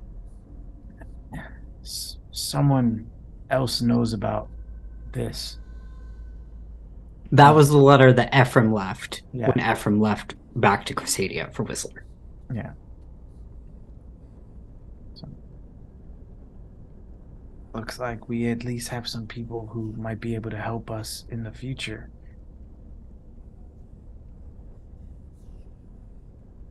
Well, that's good. It's always good to have allies. Before we do anything, is everyone all right? Is anyone hurt? I mean, I'm a little bit banged up, but it's nothing that I can't handle. Anyone else in need of I seem to be the only one, aside from you, that is injured. I was gonna say, Well, if thanks you to you. see, Sabriel is bleeding out of his back. Yes, what? No, I just noticed that Sabriel is bleeding out of his back. Oh, yes. I think I can do something about that. And I'm gonna go ahead and cast Cure Wounds at 3rd level for Sabriel. Because I'm pretty sure he's more hurt than I am. I barely got scraped. So Yeah, Sabriel only got hit for 7 points, so. I mean, I got hit for 11, technically more than you. So actually, since that is the case, I'm gonna instead do a mass healing word, because then it can hit us both, and we can both, it's not as powerful, but I can it'll actually do do the something job. fun too. If you want me to cast a healing thing. Ooh, I'm here for fun. I just got fun basic stuff. If you've got like an actual fun cool thing, I'll let you do that. So I'm gonna cast for the first time Restoring Flame of the Afterlife. Is anyone hurt besides the Reverend and I? No, but you can imagine. Okay. So, restoring flame of the afterlife. A ghastly green flame flows from the lantern staff of the afterlife and burns at your wounds, causing immense pain to all living targets within restoring flame of the afterlife's area of effect. Through the pain comes life, and creatures affected by the flames notice their wounds begin to heal. So it's literally like setting their wounds on fire, and it closes them up and heals them. Heroes be praised. That wow. I don't know why. So everyone else sees. You literally see flames come out of the lantern and land on both of our wounds. And Reverend doing as close to the version of their version of cursing as they're gonna get. Just so I don't, Sabriel. I feel like there are less painful ways to do that. Perhaps. Yep. Well, this is the one that I know how to do, at least to hit lots of people. So we're both healed for 12, by the way. I mean, maybe next time, I appreciate it, but maybe next time you can let me do the. I mean, it certainly is a very interesting effect that I will not deny, and it looks very cool. But everything you do looks very cool. So. Thank you. Next fight, though, I'm gonna have my armor on. Yes, that seems like a good idea. Why? Well, I mean, I can assume you were walking around shirtless, and that's why you don't have your armor on. Well, he's got a shirt on now, but well, it's like now, torn but the F up. But like, I think that the Reverend Varkan, I have this lovely image of the Reverend Varkan having just been walking around, not paying any attention, and like running smack into Sabriel one day, and just like getting a whole face full of like delicious Goliath boobs, like just like sorry, Reverend. Like that's definitely happened at least once. But yeah, the Reverend would know that he doesn't like to wear a lot of clothing while he's walking around that. I mean, he wears pants, obviously, but like, because he's in his armor, like, such long stretches. You and I, neither one of us can see, so it's not like either of us are going to be all that bothered. The only person that's got to be worried about it is Whistler. So every time I see it, I just... I mean, the Reverend Varkan only gets naked when they're by themselves, so... You see at this point, why sidles up next to Isidora again and goes, "See, what did I tell you? What did I tell you?" Whistler got all flustered when the Reverend mentioned Sabriel shirtless. Oh, I wasn't even thinking about that. I got distracted by the thought. You just see Whistler over in the corner like, Which, by the way, Sabriel, everything aside, the tree wanted me to thank you. Thank me? For what?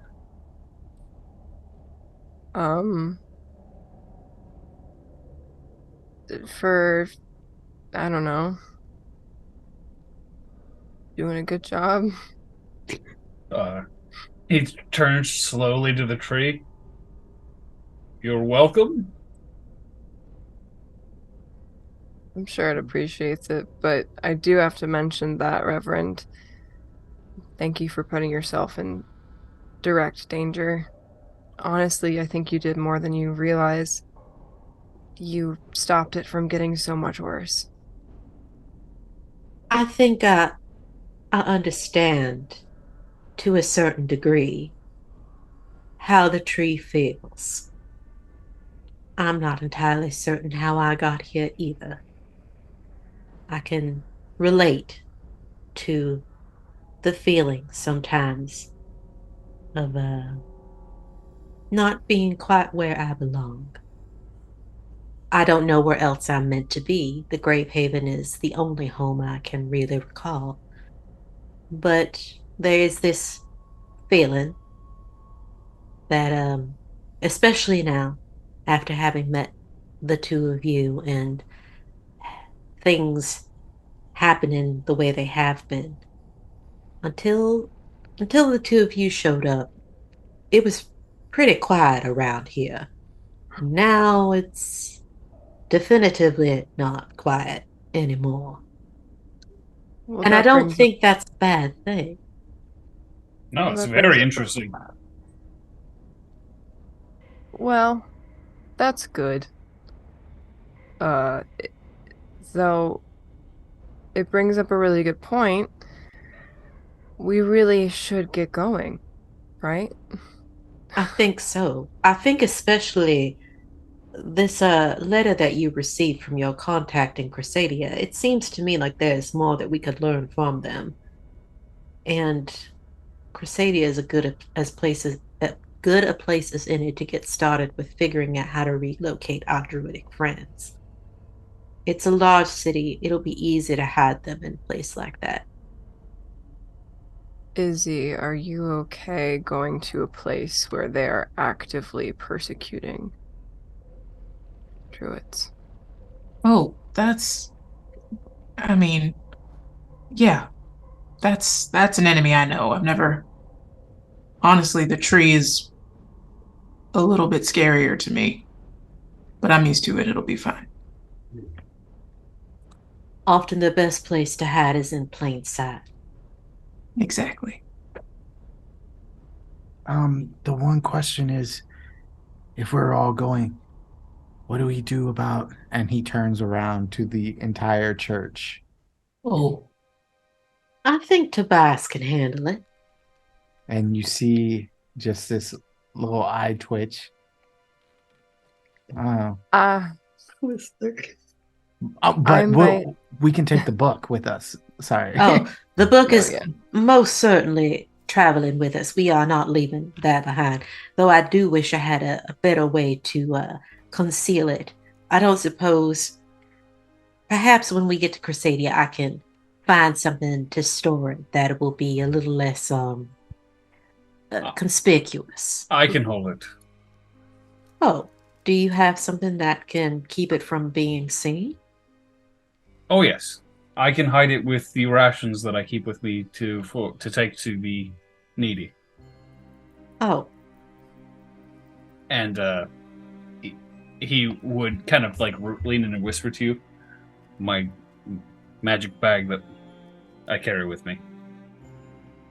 It'll be safe. I understand. Thank you. You have clarified both for me and for Aki that you have a bag of holding it. That will be all right.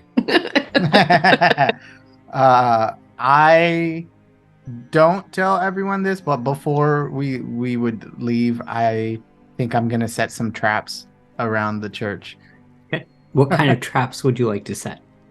You just told me I have some caltrops. Yeah. So Which are caltrops would, so the caltrops specifically that were left for you with the note were coffin nails that were upturned and welded together. Yeah. So you have a bag of coffin nail caltrops. Yep. So I would wait till we're all leaving, but then I would be like, wherever I think intruders might try to sneak in. You set those traps. Yeah. Okay. Out of curiosity, would we be taking everyone out of the church with us, or will we be leaving some people there? I mean, I guess we could give them the option. You can go and talk to them. Yeah. Yeah, because to be honest, I don't know if traveling in a large group is such a great idea, and no one is going to trespass on these grounds and attempt to take anyone out of it. Mhm. We could use the church as a staging area until we figure out exactly what we can do to take them with us instead of putting them immediately in harm's way. But only if they yell sanctuary as they enter. Sanctuary. I mean, I can literally give them sanctuary. That is a skill that I have. That being said, perhaps, is there a place within the church, like a cellar or like, There's a crypt. Yeah. I would instruct them that if there are people that come around that seem like they could perhaps be of the riotous sort, ne'er-do-wells, like actual ne'er-do-wells, to abscond to the crypt and barred against entry. Again, I think that it is WAF that is equipped with the ability to somehow safeguard certain areas. But it is the crypt in particular, the door to the crypt in particular, that I would like to make sure has some sort of safeguard upon it. Yeah. As you go and take a look at the crypt, this is usually where Whistler has developed a lot of the underground systems from the crypt. So if provided, they could also have workings that Whistler's done that can get them out of the Gravehaven, if need be. In an emergency. In an emergency. They are probably safer here. But yeah, I would sit. Which of the two were older? Thray. Thray. I would talk to Thray. The sisters. So far you have left is Horace, Jen, Thray, and M. I still like the sisters better. So you sit down with Thray. I would assume does everybody want to go and talk to them, or would it be Reverend Varkan and Whistler, and you all can split off and yeah, let's all go. Okay, so you all find Thray, who is still working on the next stained glass window.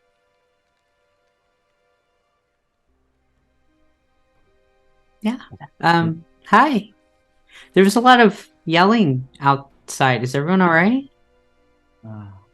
Yes. The tree is also all right. And then he realizes that no one mentioned the tree, and then he shuts up and slinks back into a shadow. Yeah. Wouldn't worry about it. It was just a slight gardening issue. Oh. I mean, if it's gardening, I can help with that. And you see Thray just kind of with energy. Oh, puts it back. You don't want this one. It's weeds. Oh. I mean, weeds are fine. There's nothing wrong with being a weed. Not this kind. She starts to explain basically like volatile oils and skin irritation and how it's just not good. It's not a good time. Oh. You see Tobias is kind of helping him with the pieces of the stained glass window. Are you all trying to help with the stained glass, or is there a reason? Actually, no. But you're doing a great job. Oh. I think maybe the Reverend should tell you.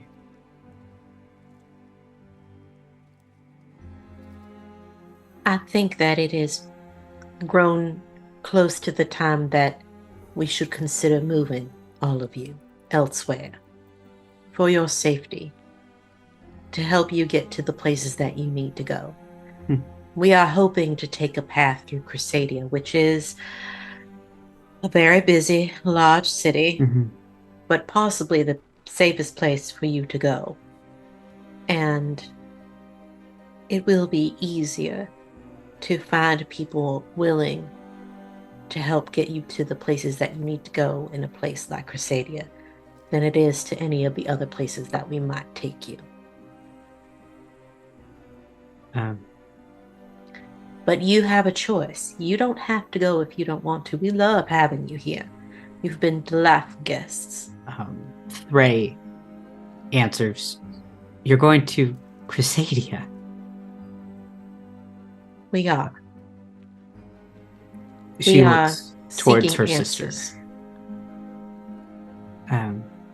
who is putting the puzzle pieces and is not really paying attention to this conversation. I don't know if I could take my sister to Crusadia. That's fine. The other idea that we spoke about is maybe you stay here. We don't have... I mean, I'm usually the one watching the church when people leave. But you guys could tend the grounds, continue to do the amazing work you're doing, and it would be safe. No one would come to bother you here. Typically, you just stop people who like to vandalize buildings. That's the only problem. And we if could do that. if something were to come along that you do not think that you could come up against, we do have a place where you can hide yourselves and feel protected. And then I smirk, pull out a little map, Okay. and I lean over to Thray and I go, what I'm gonna hand you is secret. I've spent the last few years building this map out. It's a path under the church and out, if you need it. All right? Mhm. But I trust you, because you're good at the stained glass. See, that's a skill. SABRIEL wouldn't know anything about that. Here, be careful. Thray takes it. I know how you are with people touching your things, so I'll make sure that this is well guarded. She looks back at her sister and kind of tucks it away to make sure Im doesn't really see. But yeah, we can stay here. I mean, you had a friend, right, who was gonna help us get out? That is the plan, yes, but we want to make sure the route is safe before we take you. Im kind of speaks up. Why is everyone being weird? Why are we all... You see Tobias. Meow. Who's being weird? We're not being weird. We're just... Wyatt, you're being weird. Damn it. All right. Oh, I still look like you. We are Why are there two of you? we are talking about next steps for helping you all find safety. We as a group are headed to Crusadia to scope out the options. You are not going. You and your sister are welcome to remain here. Good, I don't want to leave. I like it here. SABRIEL just smiles. It's like, well, it's a good thing that you don't have to. And I'm almost done with this puzzle. And I have It's- more to do. I don't remember the last time I had acolytes. Do I have acolytes? No. No. Your acolytes are Whistler and Sabriel and Tobias. You see me put up Tobias is a very prophet. scrawny No, I Thank mean, Tobias. I mean, different acolytes, new acolytes. It's been some time. Hmm. I don't know if they're interested. This is all internal thoughts. Like Varkan is like looking at the these two young druids and going, there's potential here. I just like the puzzle. We all like puzzles. And we have a very big one that we need to solve. So are you sure the two of you will be all right here? Tobias, you are under strict instructions to maul anyone who tries to harm these two young ladies. That's a good boy. That's right. Yes, you can eat them if they try and hurt them. Thray kind of starts to move past you all, looking at the map. Yeah, I'll go take a look. Make sure we know exactly where we need to be if that problem arises. And you see Thray kind of walk over and starts going towards the crypt to kind of make sure that they're safe there. And M continues to work on the stained glass. And you're all standing in the chamber watching M and Tobias work. I Well- want to roll. Sorry, go ahead. Well, No, you go ahead, Randy. I want to roll an insight check on that cat yeah. and see how much he's paying attention to us as we're doing stuff. Like, is he doing that thing where he's pretending to be focused and then he's like, like looking around because that cat's sus. Yeah. Just the absolute lack of chill from Whistler is like my favorite thing about it. Just 16. 16. Everyone chill on my damn cat, okay? Your cat's evil.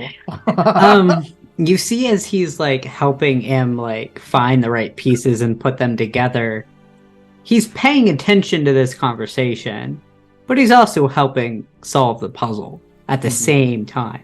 He doesn't have like a one-tracked mind. He can. Got it. He's perceptive of everything going on around him. Who has the book right now? The Reverend? I believe it went into the bag of holding right now. Oh, okay. I think it's still hidden in the Reverend's room at the moment, but it will go Yes. into the mega holding eventually. It's still in the Reverend's study. Okay. That has been shut and locked behind. M kind of looks over at Tobias, looks over at Whistler, goes back to the puzzle. What was that about? Was what about? No, I'm not talking to you. I'm talking to M. Oh, what? To M? To M. Yeah. About- M about what? just laughed at me. I don't know.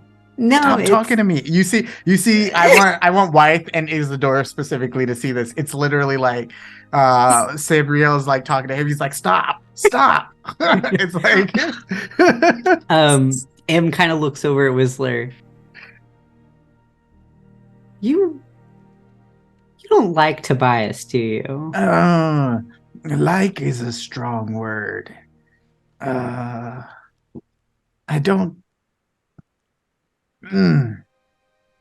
don't dislike Tobias. Tobias likes you. Sabriel's gonna lean into M. It's 'cause, you know, he's afraid of cats. Oh. Well, Why I'll they make gonna- sure that Tobias won't be around you as much anymore. And you see as she like scoots him. I didn't know you were afraid of cats. I'm so sorry. What? I'm not afraid of cat. And then you see me look just like darts at Sabriel. You see Sabriel just trying his best to hold in like a laugh. Then I'm gonna go over and start pecking at your leg. Ow! Ow! How do you like that? Huh? M's Stop watching sharpening this your beak. happening and is very confused. Why brings in Izzy really close and goes, look. I look. see it this time. This time I see it. It's obvious. It's so clear. He's jealous of the cat. Yes, because Sabriel loves that cat. He loves that cat. All the time they're together. Obviously, except for now. Yeah. Driving he's- him he's wild. jealous. Oh my god. Poor Whistler. So This trip will be sad. good for him. This trip will be good for him because then they could just get their time. Bonding. Team bonding. You see Reverend Varkan, as that's happening and you hear Wythe and Izzy, you see M communicating with Tobias. And turns back towards the group. And comes back to Tobias. Back to the group. Is there something that he would like to tell us? You're going to Crusadia. We are certainly hoping to, yes. Yeah. He's intrigued by that. He is not allowed to come with us. Oh, he can't. That's what he told me. Oh, he can't? Okay. Why can't he? That's curious. Um, Is he bound to this place somehow? You watch as Tobias. I think that's a fairly clear answer. Yeah, like the other day when we were playing out in the graveyard, something weird happened with him, and Can you tell me exactly what that is? yeah, well, I went a little ways away from, I really wanted to see what kind of nature was here and what kind of animals, and Tobias is with A me. valid curiosity. And I went a little farther than necessary, and I watched Tobias just kind of stop at a certain point. And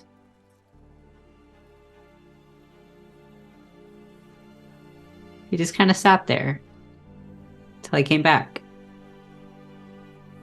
Can you show me the exact place it was that this happened? Sure. When we're on our way out, perhaps you can show us then. Okay. Don't be silly. You're so secretive. You're weird. Perhaps you can actually help me with something. Yeah. Since you have the ability to speak with him. He helped us find something. Can you ask him how he knew it was there? He knew it was there because he saw who put it there. And who was that? Okay, now you're being weird. I don't know, some old guy. Some old guy. Yeah. But not like... She looks at Reverend Varkan. Never mind. Well... I mean, you can say it. I am very old. Well, Tobias says it's some old guy, but we don't know how. I mean, I don't know how old. Everyone's old to me. I mean, you are indeed blessed with youth, dear child. Interesting. Some old guy hid a book. Yeah. Interesting. Why is he so interested in it? Oh,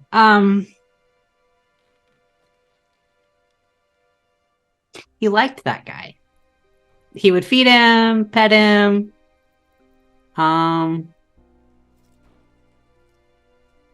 That's weird. You guys said that no one owns him. Nope, no one does own Tobias as far as I know. Huh. Does he say that this guy owns him? At one point, yeah. Interesting. Was the book hidden there before I came to be in this place? I have to imagine it was.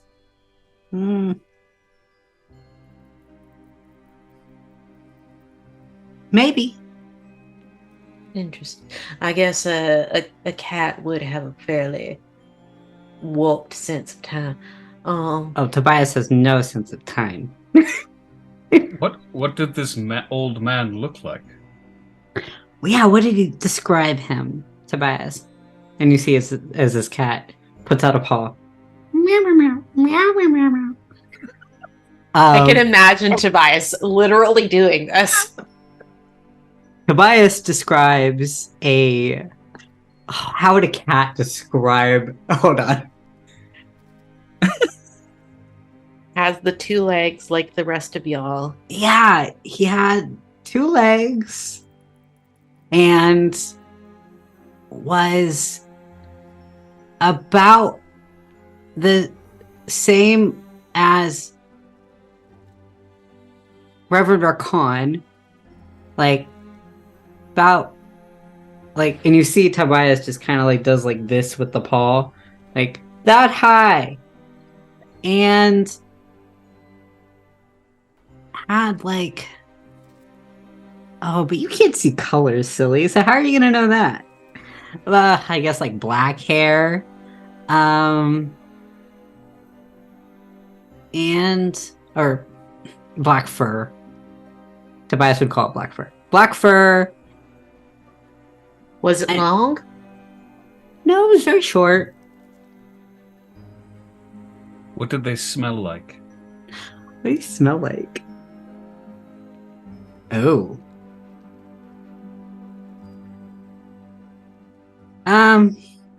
Death, but also sometimes nice. Like,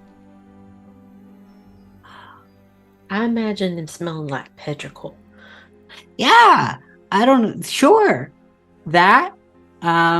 It's the way that rain smells after it hits like gravel.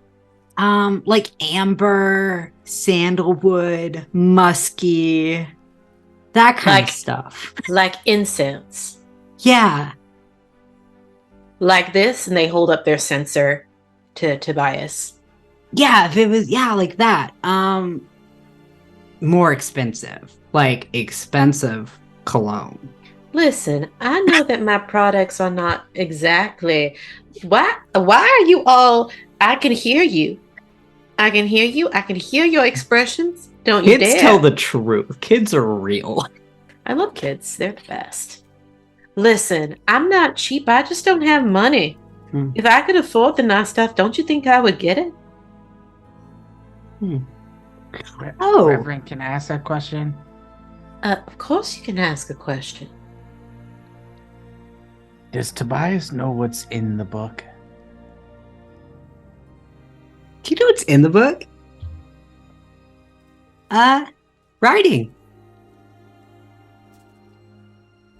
I mean, I'm fairly certain the cat can't read. Like, what kind? I like drawings and stuff. I guess the guy would draw on it. What was he going to do when he got it? And you watch as this cat kind of like, as if they like smell something weird. Ooh, have He you does- seen cats when they do that? They do that. Yeah, that's what he did. And M is confused. No, he doesn't remember.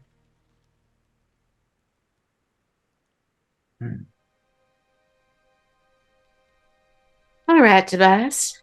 I appreciate your candor, or at least as candid as you are capable of being.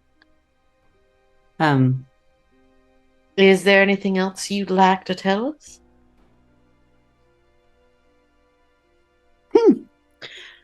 He says if you go to Chrysadia,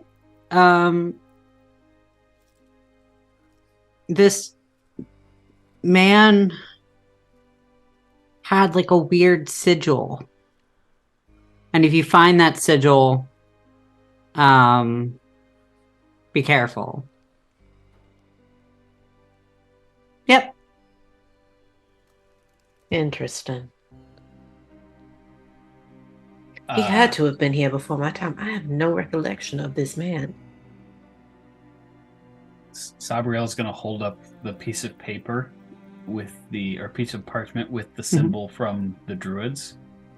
Was it this symbol? No.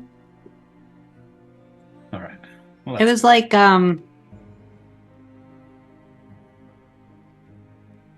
Sabriel. yes. Do you carry anything from your homeland on you? Like, do you carry a family insignia? Do you carry like a crest of like the nation of where you're from? He does carry something, but it's not really of the nation that he's from or anything like that. He carries a small weathered locket. Okay. But he doesn't really show that off to people. Okay. So she would know that. Yeah, like insignia.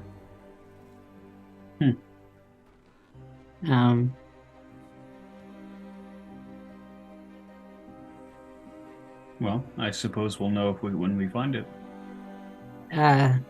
Tobias says 2 sticks with what? 2 sticks with hollow rock on one end and a kibble on the other end. That is the insignia that Tobias remembers. It's such a cat thing. Yeah. Well, we will keep an eye out for the sticks with rings and kibble. Kibble. With hollow rock and kibble piece at the end. That's it. Yeah. All right. All right. Well, I suppose we should all go prepare for our journey. I'm headed to the kitchen if anyone wants to join me. I'm gonna head to my room and check under the bed again. Okay. So, Sabriel, you go to the kitchen. In the kitchen, you do find Horace is there, who has started to kind of help, like, clean up, and is putting the finishing touches on the Gravehaven for any carpentry needs. Oh, that's good. Whistler, you go up to your room. Reverend Varkan, Izzy, WYTHE, where would you like to be? I think the Reverend Varkan is going to start preparing to travel. So Okay. they'll probably head back to their chambers to start getting things together. Okay. So you go back to your study. Izzy, WYTHE, where would you like to be? I think I'm gonna go to the kitchen as well. Before going to whatever like cabin we're in. And I think Izzy's going to start like she hasn't been particularly protective or like hasn't really addressed the baby druids as much, but she's now aggressively rearranging the spice cabinet to like Oh, got it. there's like a protection shelf now. There's like a shelf that's just for food. And she's also taking some stuff, just like re-upping whatever she already has. Great. Okay. And WYTHE, where would you like to be?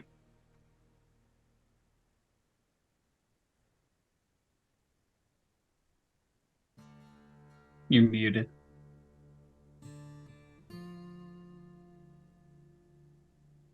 Oh. Every time. Is the crypt where the people were instructed to go if there was an emergency? Yeah. Okay, WYTHE is going to use the blessings that she was given from whoever it was that was in the tree and is going to bless that space so no one can get in unless they are attached to Gravehaven. Okay. So as I would say, this is a ritual that's going to probably take at least an hour or two. Oh yeah. No, I'm prepared for that. As you begin kind of, I'm going to say, not cleansing, but ritually casting around the Gravehaven. So it's not just the crypt. I would say it's like the crypt and everything else. Oh, that's great. Thank you. Yes. As you make your way and you start with this ritual cast, Jen finds you.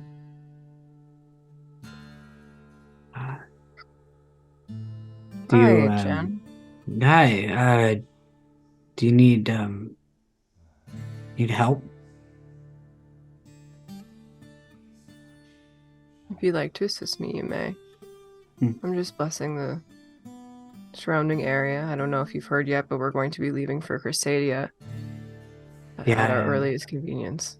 I overheard. You hear Jen sounds completely different. And more lively.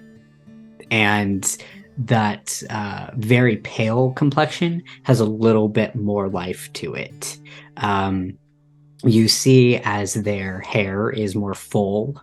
They wear like a very deep V with silks, like a silk shirt.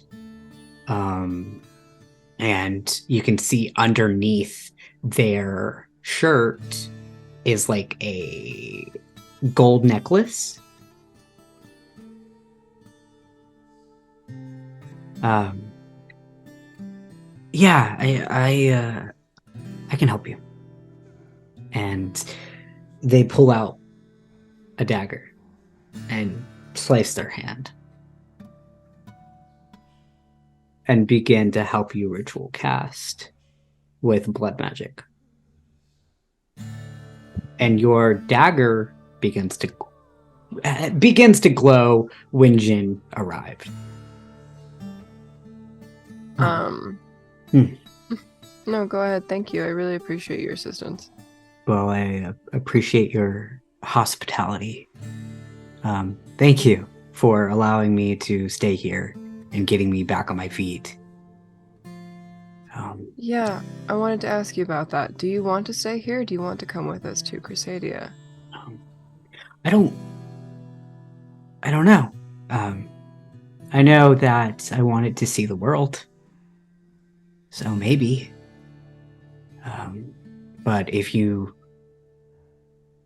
don't mind staying here for a little bit longer and regaining my strength, though. As long as you promise to protect everybody here to the best of your ability, I don't see any reason why you have to leave. I mean, you've already proved yourself to be a good person to be around. I just wasn't sure if the big city would be better for you. I mean, I don't mind cities. I was raised in one, so cities don't matter to me. Do you need me? Do you need help? I don't know. Well, how about this? And you see, as I would say, and this is the hour reaching that you've finished part of the ritual. They reach out and they give you like it's a barrette. It's like a silver barrette that you could like clip on. Hands it to you. And inside it's like a cameo where it has this beautifully crafted painting on it. Very grotesque. It's more of a Goya type painting and not a nice Rococo style. It's very dark, but it's beautiful. It looks expensive. And he hands you this cameo. Or they hand you this cameo. And they kind of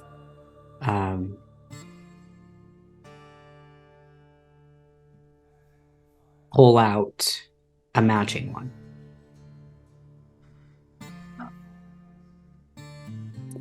How about I'll stay here. And if you need me, let me know. Thank you. And you watch as they clip it on to their shirt. Go ahead and roll a history check with advantage for White. Yay! Oh my god, man! Listen. Tonight's awesome. Tonight's great. Super great. It's a 23 again. Okay, 23. Wow. Woof. This barrette that you're looking at, it reminds you of home. The way that it's designed. Okay. And you know through working with your grandmother, certain clientele that she would interact with would be nobility or nobles. And although you are not quite certain this exact like barrette cameo, what that could entail, you know that either that this came from some form of nobility. So is wearing this on me in a visible way going to be a problem? No, it shouldn't be. I mean, are you asking Finn or me? Or I'm asking. Oh, I was asking Finn. Oh. Would I know if that's like, if that's like a faux pas? No, I have no like, idea. Oh crap. Because Okay, WYTHE has not really left home, so you're not sure if that's a faux pas. Being from the Sanguine Wilds, it would be a faux pas because you're saying you're nobility when you're not. But if you keep it, you don't have to wear it. You can just keep it on you and out of sight. It works in a similar way, because I'll give you the actual sheet. Works in a similar way of ascending spell. Got it. Okay. So it's like ascending stone, but flavored in a Gothic style. Naturally, of Yeah. course. Yeah. Thank you. Yeah. I will keep it on me at all times. Well, let's finish the rest. With the rest of your time with Jen, is there any question that you would like to ask them, or anything you want to talk about while you're finishing and completing the rest of these rituals? No. Okay. They're gonna ask you a question. Yeah, shit. So how did a girl like you end up way down here? Oh. I know we've touched on this before, but I'm curious.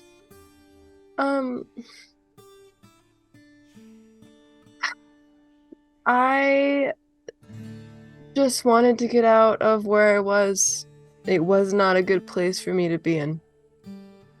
I didn't really have a plan. I didn't really know where I wanted to go. And then I found Izzy.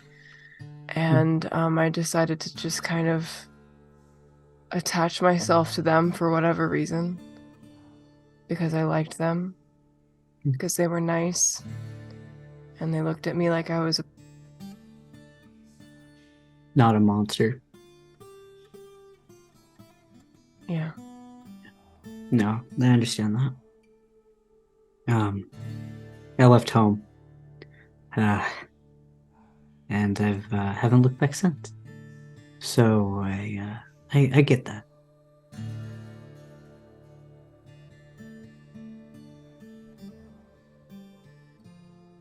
It's really interesting because everyone's a monster, aren't they? Just a little bit. Maybe. Haven't seen most of the world to come to my own conclusion on that one. Well, maybe one day. I haven't seen much of it either. Crusadia is really the only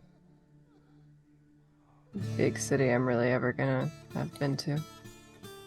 You've never been to a city before. You've never been to Necrawl or... Wow.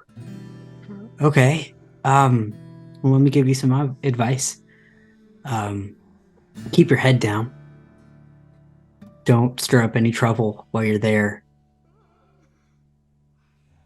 Well, as you can see, Izzy and I at least are not very good at that, and the rest of them don't seem to be either, so I will take that advice in stride and do my best, but I don't really know how that's gonna go.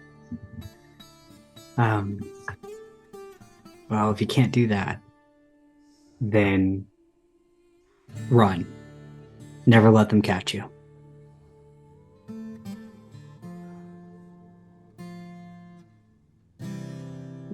I think over the past few months I've gotten pretty good at that, at least. And,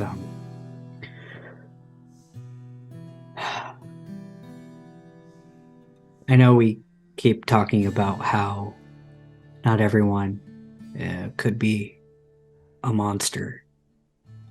But if it's your survival and the people you love survival, always choose that. And so if there's a difficult decision you have to make and someone else gets shit on for it, at least you and your people make it out. Don't be a good person, because good people die in this world.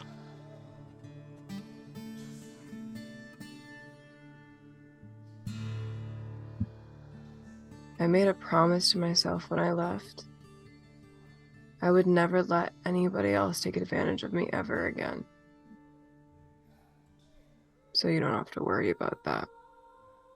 Good. Let's finish up the rituals here, and I will look after the church. If you need me, I'll be here. Thanks.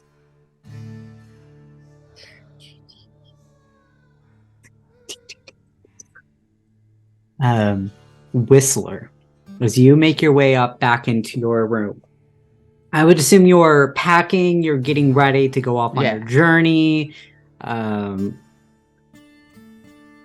What would you like to do in your room? I mean, one thing Yeah. is check under the bed, make sure there's nothing else that was left in that space. I'm sure we checked, but I just want to double check. Yeah. You see him start knocking on walls and on the floor, like he's paranoid now. Okay. Double checking. There's nothing else in here that would. There's nothing else that you missed in here. You're very good at keeping everything under your eyes. Yeah. Your bird eye view. So Zeb probably says those exact words to him as he's like running around the room, and he goes, which makes it even weirder that it was here. We've been through this before. I don't know why I didn't see it. I don't either. And even when I look and you tell me there's something there, I can't see it. It's so strange. I've never heard of that happening to you. Yeah. But you're good at this, and even though it's one thing you missed, I think it'll be all right. I mean, you're going to Crusadia, and you'll make it up to yourself. Yeah. I'll be there. I'll be there to make it up with you. All right. And then he goes, and he looks out of like sort of a window or a crack in the wall or whatever he can use to sort of see out. And it's dark, probably as it's getting late. Mm-hmm. And he is going to climb to the top of like where the bell is and begin whistling. Something that though like Sabriel and Varkan would have heard him do late at night in the bell tower alone. A sad lament that he whistles to himself every once in a while, how he got his nickname. You see as Zeb sits next to you, just listening to you. Kind of like nudges you a bit.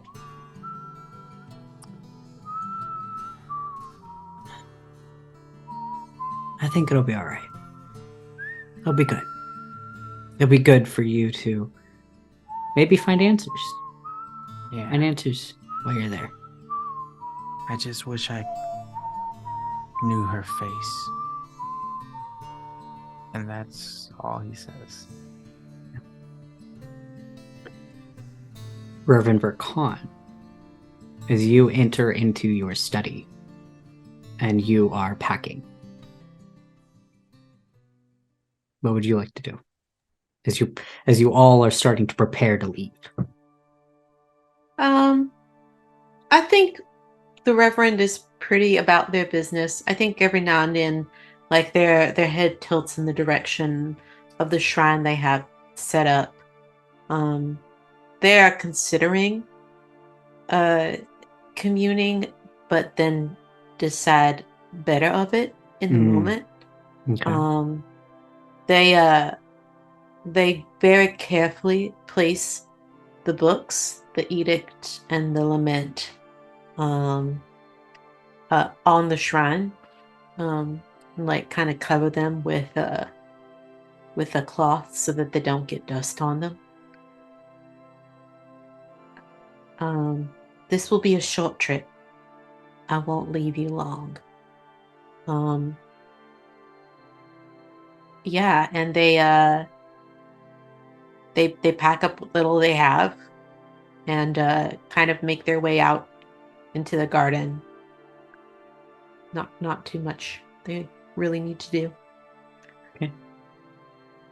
Izzy, Sabriel, as you come into the kitchen and you're preparing the druids for whatever they may need, Horace is kind of there hammering. Well, I'm gonna have to get out of here pretty soon. You're running real low on supplies. So if you, I'm grateful that I've been able to stay with you all for a couple nights. But I got most of the church up and running. But if you need me to go and get more, I can, and come back, finish the job. I mean, that would be much appreciated. Do you need any funds for the supplies? Well, wood ain't cheap. Oh, that'd be nice. How much do you require to finish everything? To finish the rest of the church or certain areas? What is in your power? Well, in my power. And in your time frame. We appreciate everything you've done thus far, and we do not want to stretch your time too much. Well, if I head up to Alnwick, I can get a better price up there. See my family for a couple nights. But I'll be honest, I haven't had a job like this in a while. So I'm grateful for everything that I can get. And I'm more than happy to come back here and finish this up. How much would you require for the supplies and your time, my friend? With time, supplies, maybe 1,500 umber. Nope, sorry. Yeah, 1,500 umber. That's supplies and labor. How much is that? How much is that out of character? How much is that? That's in like gold coins. And 1,500 gold. It's 1,500 gold. It's 1,500 gold for him to completely finish the job of the entire church. Can I say, if Izzy's in the kitchen, once he says that, like there's like a sound of a pan like dropping on the counter, and she just silently goes back to it. Well, that's supplies, labor. That's probably gonna it'll probably take a couple weeks to get this place back up. I might even be able to bring back some glass supplies, and I'm gonna try my hand at getting that stained glass window up. How about for now, I just ask you to bring some more food to make sure that the people that are staying here are well fed while we're gone. Okay, I can do that too. We'll put a pause on the reconstruction of the church, as my funds are running a little low, and he's going to just hand him the gold that he has, which is 8 gold. Yeah. Did I hear something about a need for umber? Yes, you did, Reverend. Take your gold back. I got you. The church would be happy to supply the funds needed for this project. Don't look at me like that. I said what I said. Yeah, Sabriel's just like... Reverend? Yeah, I can start right away. Do you want... I mean, I can... If this is a pay half now, later, I'm fine with that. Honestly, whatever's going to keep my hands busy. A lot of people aren't hiring druids these days. So I will be able to pay you in full once we have returned from Crusadia. Well, that's great. Yeah.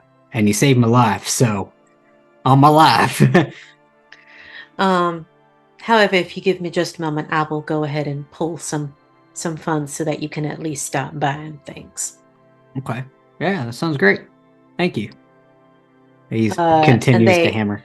They rush back to their office and they pull out what's probably a huge chest from like behind the shrine where they keep it hidden in like a secret compartment, and it's big, and they like flip it open and they just kind of start rummaging through it, and then like pick out like a large sack, and they kind of weigh it in their hand. That feels about right.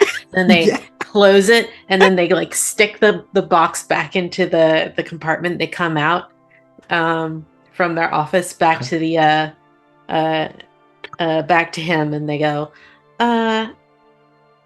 will 500 gold do it for now?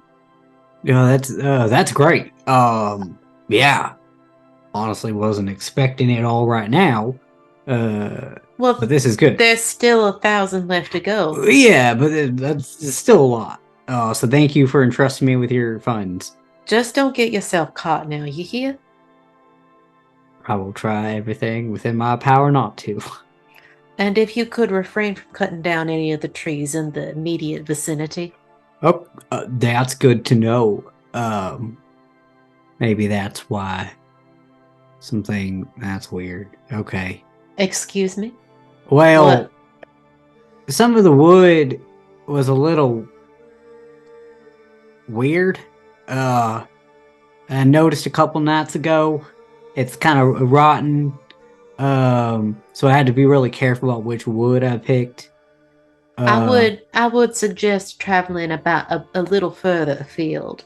Well, I'm gonna head up to Alnwick. So Then you can take the cart. yeah, my family's up there. So yeah. and I can get better prices up there anyway. And Reverend Varkan will explain the little mission that they had from Werner.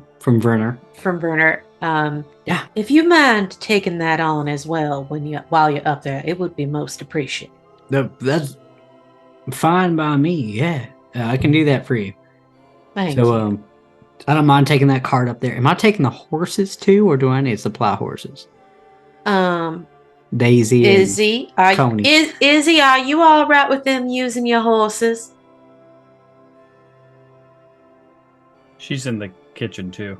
Yes, that's why. Shouting. I was pretending not to listen because y'all were talking about money. I think, yeah, we got the horses for the trip. It'll be all right. You need more than we do, I think. Yeah. Okay. Yeah, sounds great. We have safety in numbers. I think giving him horses in the event that he needs to make a quick getaway isn't a bad idea. Okay. Yeah, I'll take Daisy and Coney off your hands. I mean, we're not going to be gone that long. Okay. But yes, thank you. That is most appreciated. Again, try not to get yourself caught. The last thing that we need to do is have to smuggle you back out again. I hope you learned your lesson from the first time. Yeah, I did. Yeah, but thank you for everything you've all done for me and for everyone being here. I don't know how to repay you. I mean, you are literally beautifying my home. I will take it, and I appreciate it. I didn't expect y'all would really want to stay as much as you do. I find it quite flattering. It's nice to be around a place where they don't judge us and think that we're out to go and kill people. This is a nice place to be. Death makes no judgment of anyone.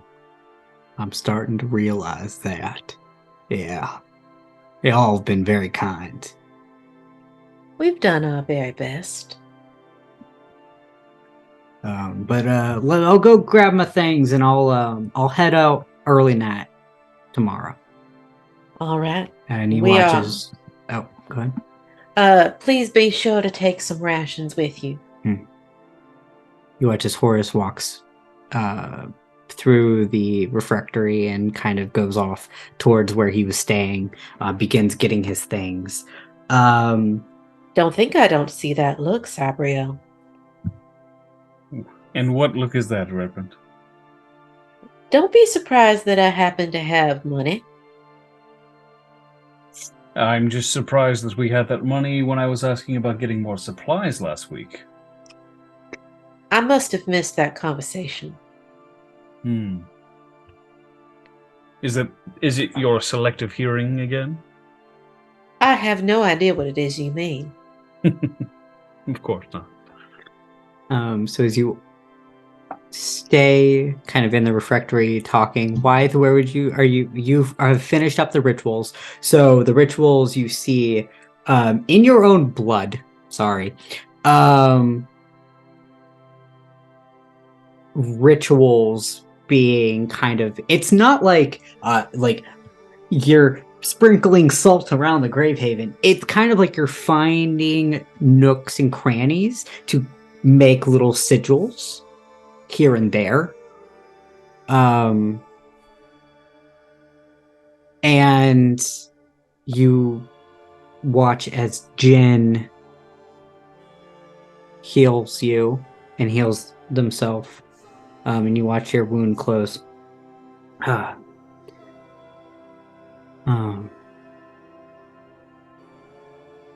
You should probably get back to them. And I'll go find the girls and make sure they're safe. I'm not Southern.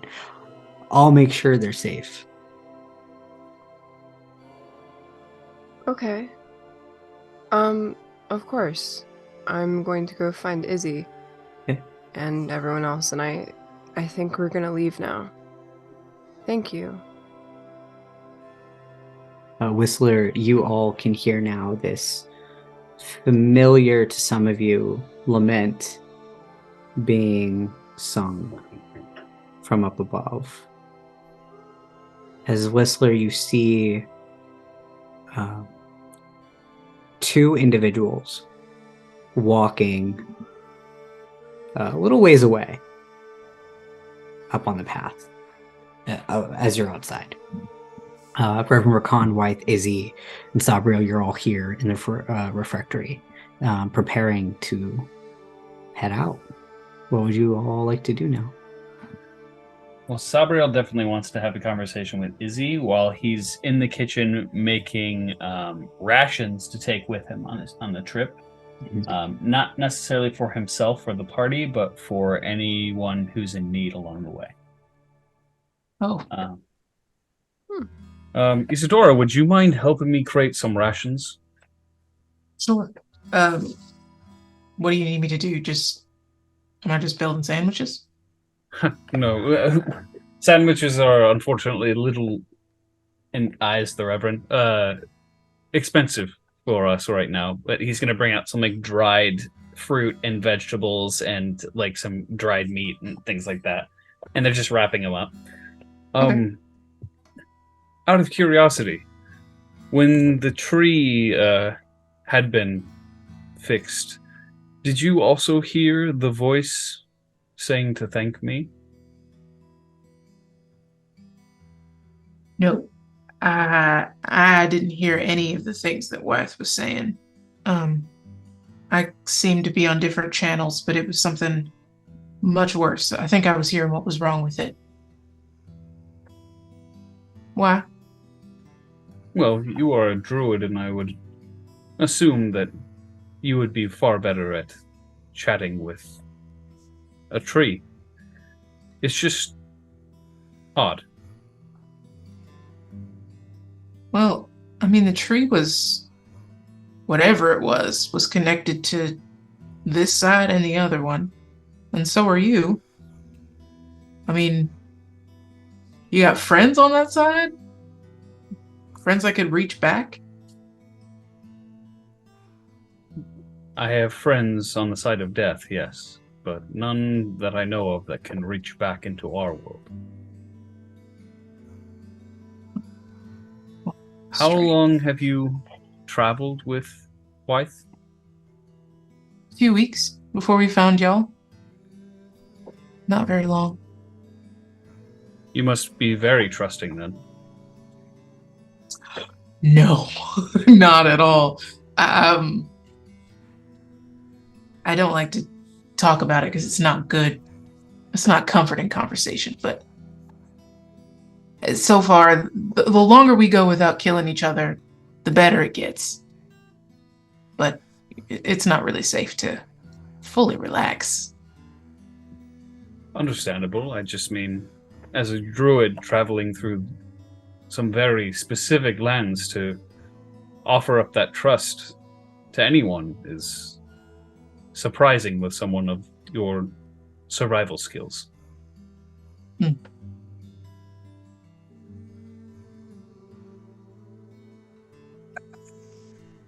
I hope you don't take my perspective for being overly cruel, but there is a benefit to running with more than one person. When things get too bad, all you have to do is be faster than the people you're with. And it's not like that now, but it was. It's understandable. I just mean that as a druid, Wythe could have very easily offered you up for a reward. Oh, But I'm Wait. not saying that she would have done that. yeah. That's true. That's true. I just would have killed her first. But yeah, you're right. Oh my god. And then she actually, melts back into herself. Yeah. I don't know. I'm outside a lot. I'm from a place where druids aren't great to just be publicly druids outside, but I tend to just keep to myself. This is kind of, I don't know. I don't know how I feel about this yet. I keep thinking the worst, but it keeps not being the worst. Sabriel's gonna gently just tap Isidora's shoulder. You're safe here. Opinions and druidic magic the same. Thanks.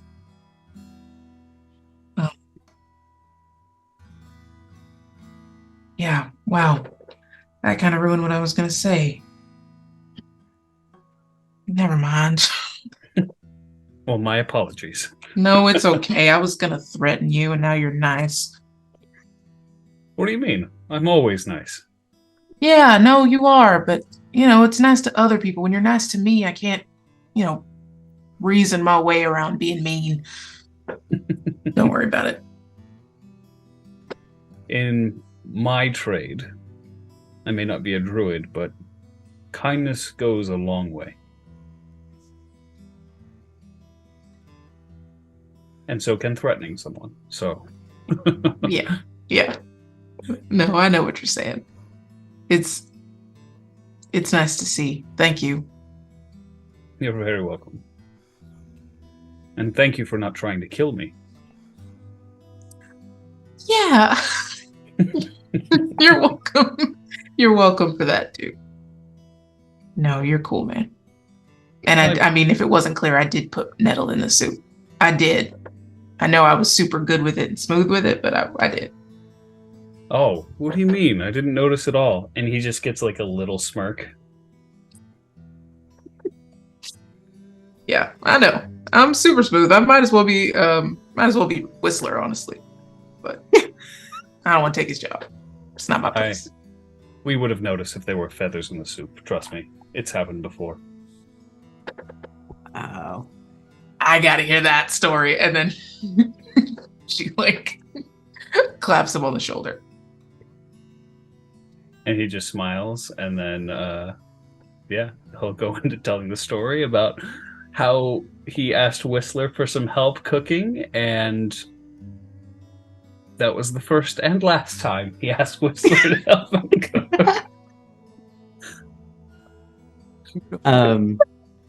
His face. So Reverend Varkan, Sabriel, Izzy, Wythe, you gather your things. Are you all leaving tonight? Or are you leaving after you rest? Or how would you I think leaving at first light is probably the right idea, so that we can have a long rest. Okay. Yeah. Yeah, it doesn't make any difference to Sabriel because he can literally long rest while he walks. So. Okay. Oh, technically, I guess same. And I guess technically Whistler could too, because he could just ride on Sabriel's shoulder the whole time. As you're all going to bed, Whistler, when you saw two individuals walk by or walk towards the Gravehaven, and you're all in this moment of conversing and gathering your things to leave, you do see two familiar figures approaching the Gravehaven. You see Verner Driscoll with a little cleven rugged horn beside him. And they walk up to the main church door. And you see Verner kind of knocks on it.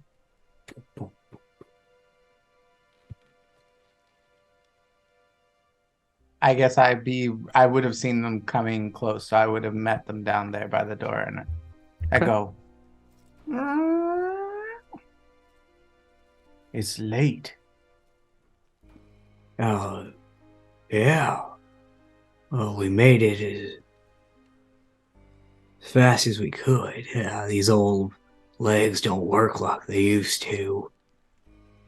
Oh, is the Reverend here? Yes. May I ask what the business is? Well, I'm Werner Driscoll, and this here's Cleveland. And a couple nights ago, Reverend and I had some business to attend to. And they told me to come stop by when there's a business to discuss. Okay. He closes the door kind of fast, and then kind of scuttles off to get the Reverend. Okay. Reverend Varkan, as you leave the refectory and heading towards your room and kind of gathering your things still, you see Whistler appear. Reverend, there's a man, Werner. Oh, yes, bring him through. Oh, okay. He does know it's like really late, and He does, but I'm certain that he wouldn't be here at this time if it were not important. right. And it is probably the only time that it is safe for him to travel, considering the circumstances in which we left. Understood. He And would then not have wanted to be followed here. I go, and then given that last part, I have now decided to go and play lookout for most of the night. So Okay. Okay. there goes my restful sleep. At least you don't have spell slots you have to worry about recovering. Hey. Werner approaches your study after Whistler he's looking around the Gravehaven, Whistler, as you notice. Well, this No. ain't as bad as everyone keeps saying. At least it's not in ruins. I mean, we're working on it. Actually, that's what I wanted to talk with you about. I'm unfortunately going to be unable to accompany you to Alwick, but my associate who is doing the work of refurbishing the Gravehaven, I have tasked with going to Aldwick, and if you would like to accompany him or give him instructions on what it is that you need, he would be more than happy to help take care of that for you. Well, that's, I know you're good for it, Reverend. I wasn't worried. But that slipped my mind. It wasn't what I came here for. Can I ask what it is you are here for at this hour? Yeah. Well, I know last time we talked, you left in such a hurry. Well, And a couple nights went by, and I was thinking, if I ever had more questions, I'd come back to the Gravehaven. And here I am. But it looks like you're about to leave. So I don't want to... Yeah. I mean, we're not leaving tonight. We'll leave in the morning once we've had some time to rest. But if you are in need of an ear to hear and to someone to answer your questions, I'm more than happy to take the time. It is not often that people come here to ask me questions, and I would not refuse the opportunity. Cleveland, and you see the Minotaur child. I took your advice, and I was looking for an apprentice, and Cleveland, well, Reverend Varkan, I'm here! I'm finally at the Gravehaven! Reverend Varkan just sort of kneels to get to eye level with with Cleveland. I'm so happy that you were able to make it. I really, really am. What do you think? It's beautiful. You know, Mr. Driscoll was saying that it was going to be in ruins, that there's not going to be here, that you like slept in the ground or something. You hush now, don't talk. No. I hardly sleep in the ground, Verna. I have an idea. While Verna and I are talking business, there is a young lady through that door named M. She's putting together one of the stained glass windows if you'd like to go and help her. That sounds great. Okay, bye! And then Cleveland just runs off. Where am I going? Oh, found it! You watch Werner kind of chuckle. And over the course of the night, so we don't have to roleplay this whole thing. Over the course of the night, Werner has questions about the Dusk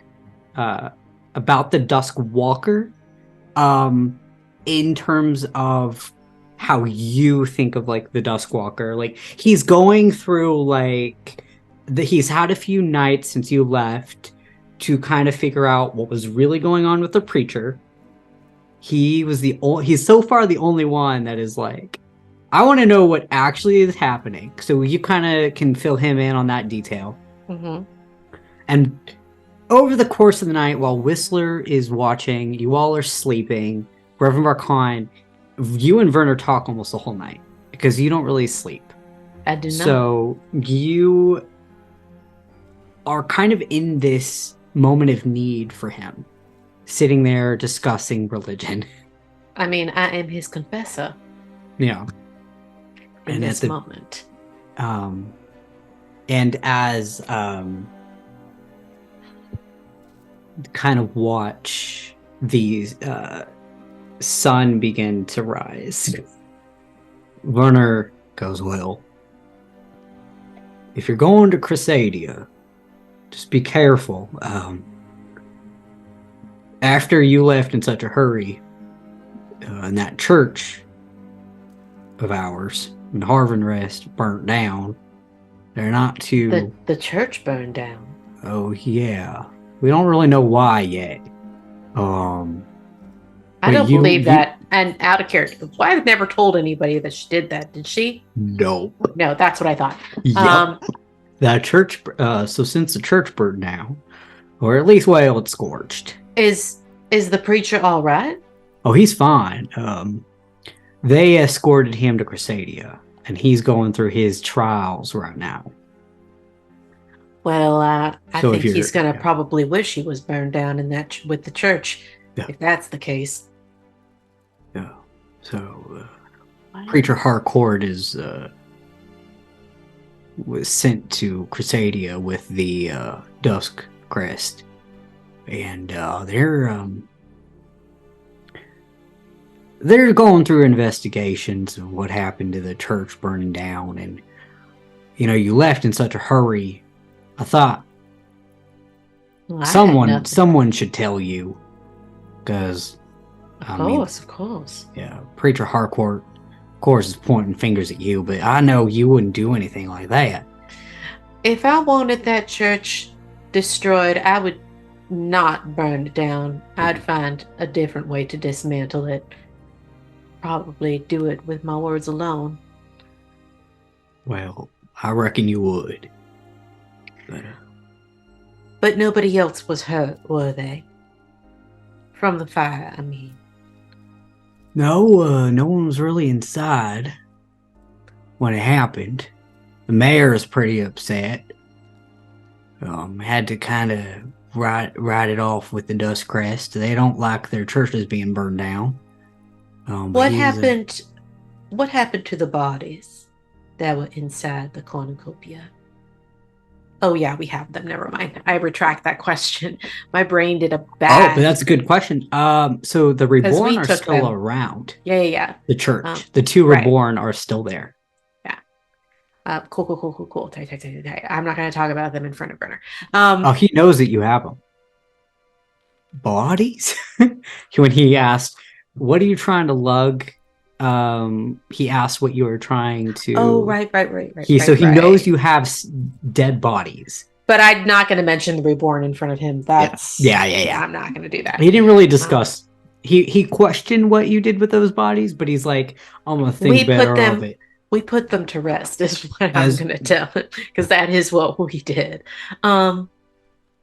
So, Verna, there's something very important that you must know, but it is not my place to tell it to you.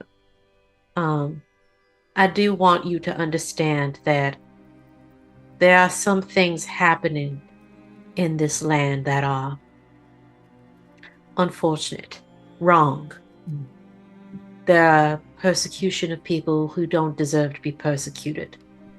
And, well, we know what it is that happens to the dead in Mount Thrain.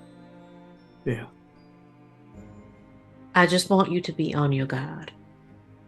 Well, I'm glad we had this conversation. I just want to make sure. I was worried that I wasn't going to be able to catch it in time. But I'm glad right when you're leaving that you're going to know. I'll see what I can do in Harvin Rest to kind of settle some things for you. It's the least I can do. Because I know you're innocent, but no one else wants to hear of it. So maybe it's good for that town to get a voice. Because that mayor's a chicken shit. Maybe they are due for a new mayor. Well, there's an idea. Mayor Verner Driscoll. I like has the a sound of nice that. ring. It has a It nice really ring. does. I don't mind it. It would be nice to have somebody friendly to the Gravehaven, and with a bit more of a spine. Your mayor's not a bad man, but he is very easily bent. Yeah, he is. Well, All thank right, you for. I'm not gonna let me keep you. I'll go back to Harvin Rest. Before you and Cleveland leave, please do help yourself to some of the food in the kitchen before you go. That's mighty kind of you. I It mean, was I a don't long way want- to get here. And you haven't had anything to eat since you got here. I should have offered you something straight No, away. That's fine. I apologize. I didn't give you any tea. I didn't give you nothing. What kind of Tea? host am I? Let me get you. Let me boil some water for you. Right. Let's get you some tea and some bread and some butter. Cleveland and Emma are asleep. Oh, of course they are. I'm leading him through the. It's like, and we pass. I gently shake Cleveland awake. I'm like, "Are you hungry? Would you like some breakfast? You and your master's about to leave. I've got some bread and butter. Do you want some milk?" 5 more minutes. Okay. I imagine that the moment he smells anything cooking, he'll come running right And away. you see that they finished another stained glass window. Now that they have 2 people working, so there are 2 stained glass windows that are finished. Yeah. You I like make some bacon and like I toast the bread in the bacon fat and like throw the pieces of bacon over the toast and like I make some tea and like I warm some milk and put a little bit of honey in it for Cleveland. Like, I get there, I get this like just this quick little breakfast ready for them. You all Some awake eggs. to the smell of breakfast being made, and all of your things are packed, ready to go. Horace, in the early morning after he's had his breakfast, thank you all for letting me stay here. I'll be back in a few days, and I'll start working on this church of yours. I'll try to bring back someone, or at least get some skills to get that stained glass window finished for you. And this is Verna, the person I was telling you about. He They can shake give you, provide you with further instruction with Yeah. regards to his business in Aldwick. And they go off, they converse. And you see, like, what's really fun is like Cleveland is like having some bread and is just watching these 2 talk and is like enthralled by the conversation. There's no idea what's going on, but is very excited to just be here. I love my sweet little Minotaur friend. You got him a job. I did. So you all prepare to leave. Or where would you like to go? I mean, we're going to Chrysadia. Chrysadia. All right. So since Horace is taking the horses, you will not have those. You'll have to travel by foot. That's okay. That's all right. Is there anything else you would like to do here before you head out? Okay. Hello. So you have rituals on the church for protection. Jen is probably still going to finish up some sigils around. Threy and M are going to stay behind. Jen is going to be there in case you need them. Horace goes off to Alnwick. And there's a thing as you all begin to leave the Gravehaven. You see Tobias is sitting there and was following you all and stops.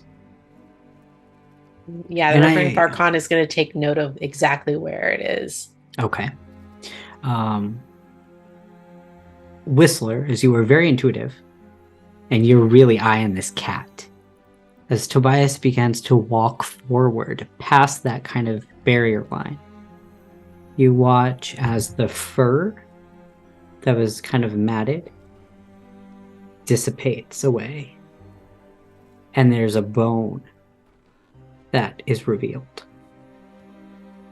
And he looks at his paw and kind of takes it back and just sits there. And his tail goes and watches you all leave. As you all head to Chrysadia. You all get to unlock something. So let me go through those first.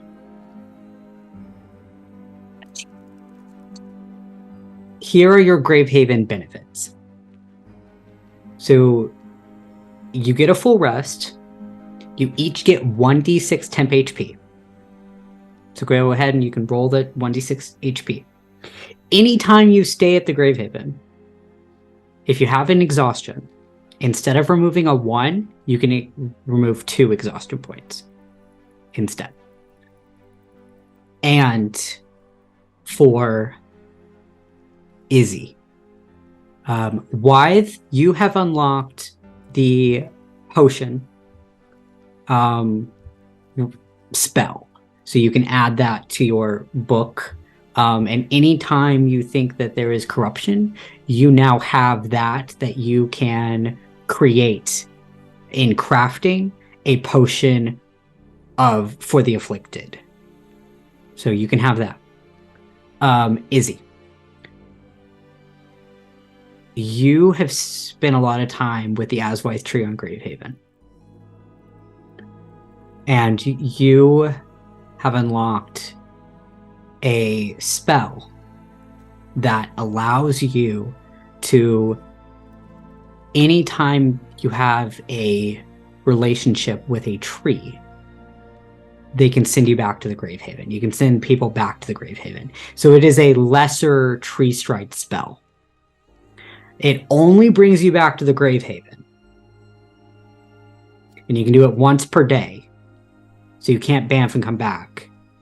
But if there is a tree in Chrysadia, a tree in Alnwick, or a tree in the Malkier Coast, or anywhere you'd like to go, you can spend an once a day action to come back to the Gravehaven. But you can't go. You can go back between the trees. And you can't do it with all the trees. But it is a lesser tree stride spell. Sweet. That's awesome. Yeah, that's gonna come in handy. That's super cool. So as Gravehaven is your home base and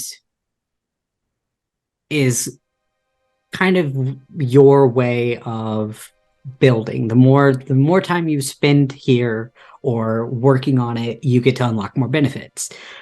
So, we will end tonight's chapter of Gravehaven, but not without giving you the benefits to think about of what you would like to pick as a group to unlock for next week. So here are some of the Gravehaven benefits, and I will read these out for the audience and send them all to you, and you all, as a group, get to pick which one you would like. So Gravehaven benefits, you can work on the garden. So the garden has begun to grow, and you can have an herbalist alchemy lab set up at the Gravehaven, and you can make 4 potions. I'll preface this also by saying that not only do you get to use these at the Gravehaven, this unlocks more things for the rest of the world. So if you unlock the garden, you unlock better potions throughout the rest of the game, not just here. The barracks supplies an area outside that allows for a fighting ground, and this allows you to gain benefits after practicing. So if you practice in the barracks, you'll gain benefits. It also unlocks better armor and weapons in the rest of the world, whether that's you buy them or you find them or through storytelling. The upgraded refectory, any person that consumes a meal here, you add 1 inspiration that lasts until their next short rest. The escape tunnel. So through Whistler's knowledge of underground systems, you have calculated a perfect escape plan, and a secret tunnel runs from a point in Gravehaven to any other point outside within reason of your choosing. Stables. You can hold up to 6 horses, and each horse that stays there for a long rest gains 10 feet of movement for 24 hours afterward. They also can unlock better animals or mounts in the rest of the world. The upgraded library. Those that spend an hour seeking knowledge here for an hour gain advantage in history when rolling, and it unlocks better tomes of knowledge in the world. So if you go to a library or you find a book, you get to add like an extra d6 or d4 to that roll. We have 2 more, and then we're ready. The completed apps.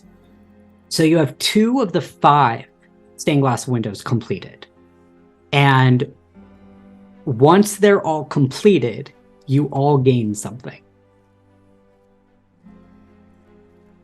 And the completed bell tower. So if you specifically work on the bell tower of the church,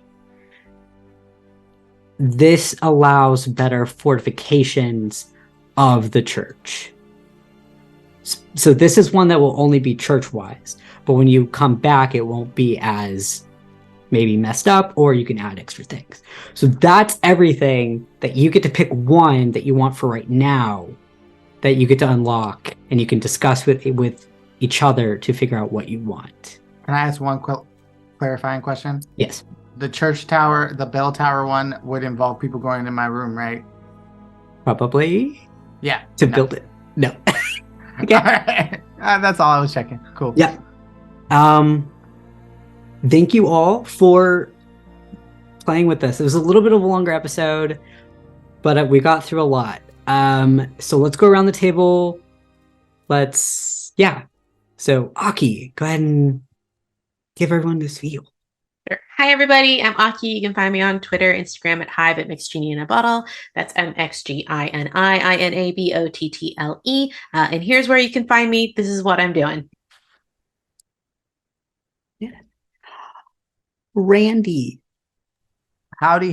I'm Randy Alvarenga. You can follow me on Twitter and Hive at Roller Raja. That's ROLLER RAJA. I am in this. I'm doing Edge of Legends with these ledge heads over here. That's Sidney and Wes, and Aki and Zach have both also been on there before. So come check us out. I'm also getting excited for a new game with a GM from the Edge of Legends. That's going to be exciting. And then also doing Harbingers, which is in post-production. It's coming soon. Follow my Twitter for more. Yeah. Sydney. Hello! My name is Sidney Rubino. You can find me all over the internet at Sidney Rubino. That's Instagram, TikTok, and Twitter.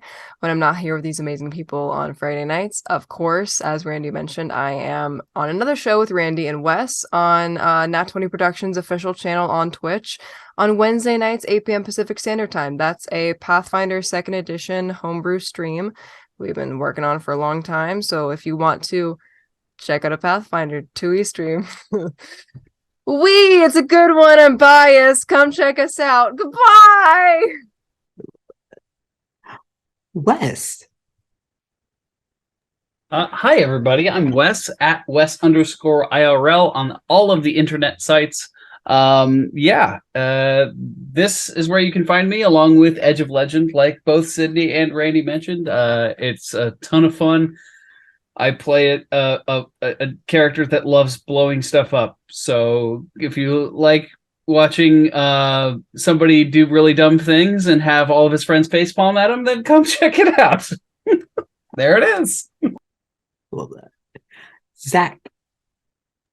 Hello, I'm Zach. You can find me everywhere where it matters. It's Zach the Drak, ZAKTHEDRAK. I'm over here. Sometimes, I'm at Edge of Legend every solstice or so, and I'm at Mayday Roleplay most of the time, playing a vampire in Las Vegas, making bad decisions with her friends. That's mostly where I'm at. That's it. Wow.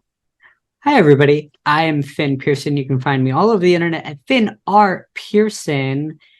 And I'm mostly doing Gravehaven. I am the DM, world builder, creator, director for both Gravehaven and OscuroMythos. You can find the show VODs up on both OscuroMythos and Q Times on Tuesdays. We also have a podcast as well, where each episode is you can now commute and listen to. I believe we're up to, as of where we are right now, up to chapter 4. So you can start, listening to the show and getting caught up. And when I'm not here, you can find me over on Open Circuit Studios. We have season 2 of Leverage Los Angeles coming out, where I play Donnie O'Connor. That's so far everything that I'm up to. So thank you, everyone. Thank you, Jake, for letting us be here. And thank you to Q Times. And thank you to everyone out there watching and listening to the show. It means so much to me. It means so much to the cast. And we'll see you next week. Bye.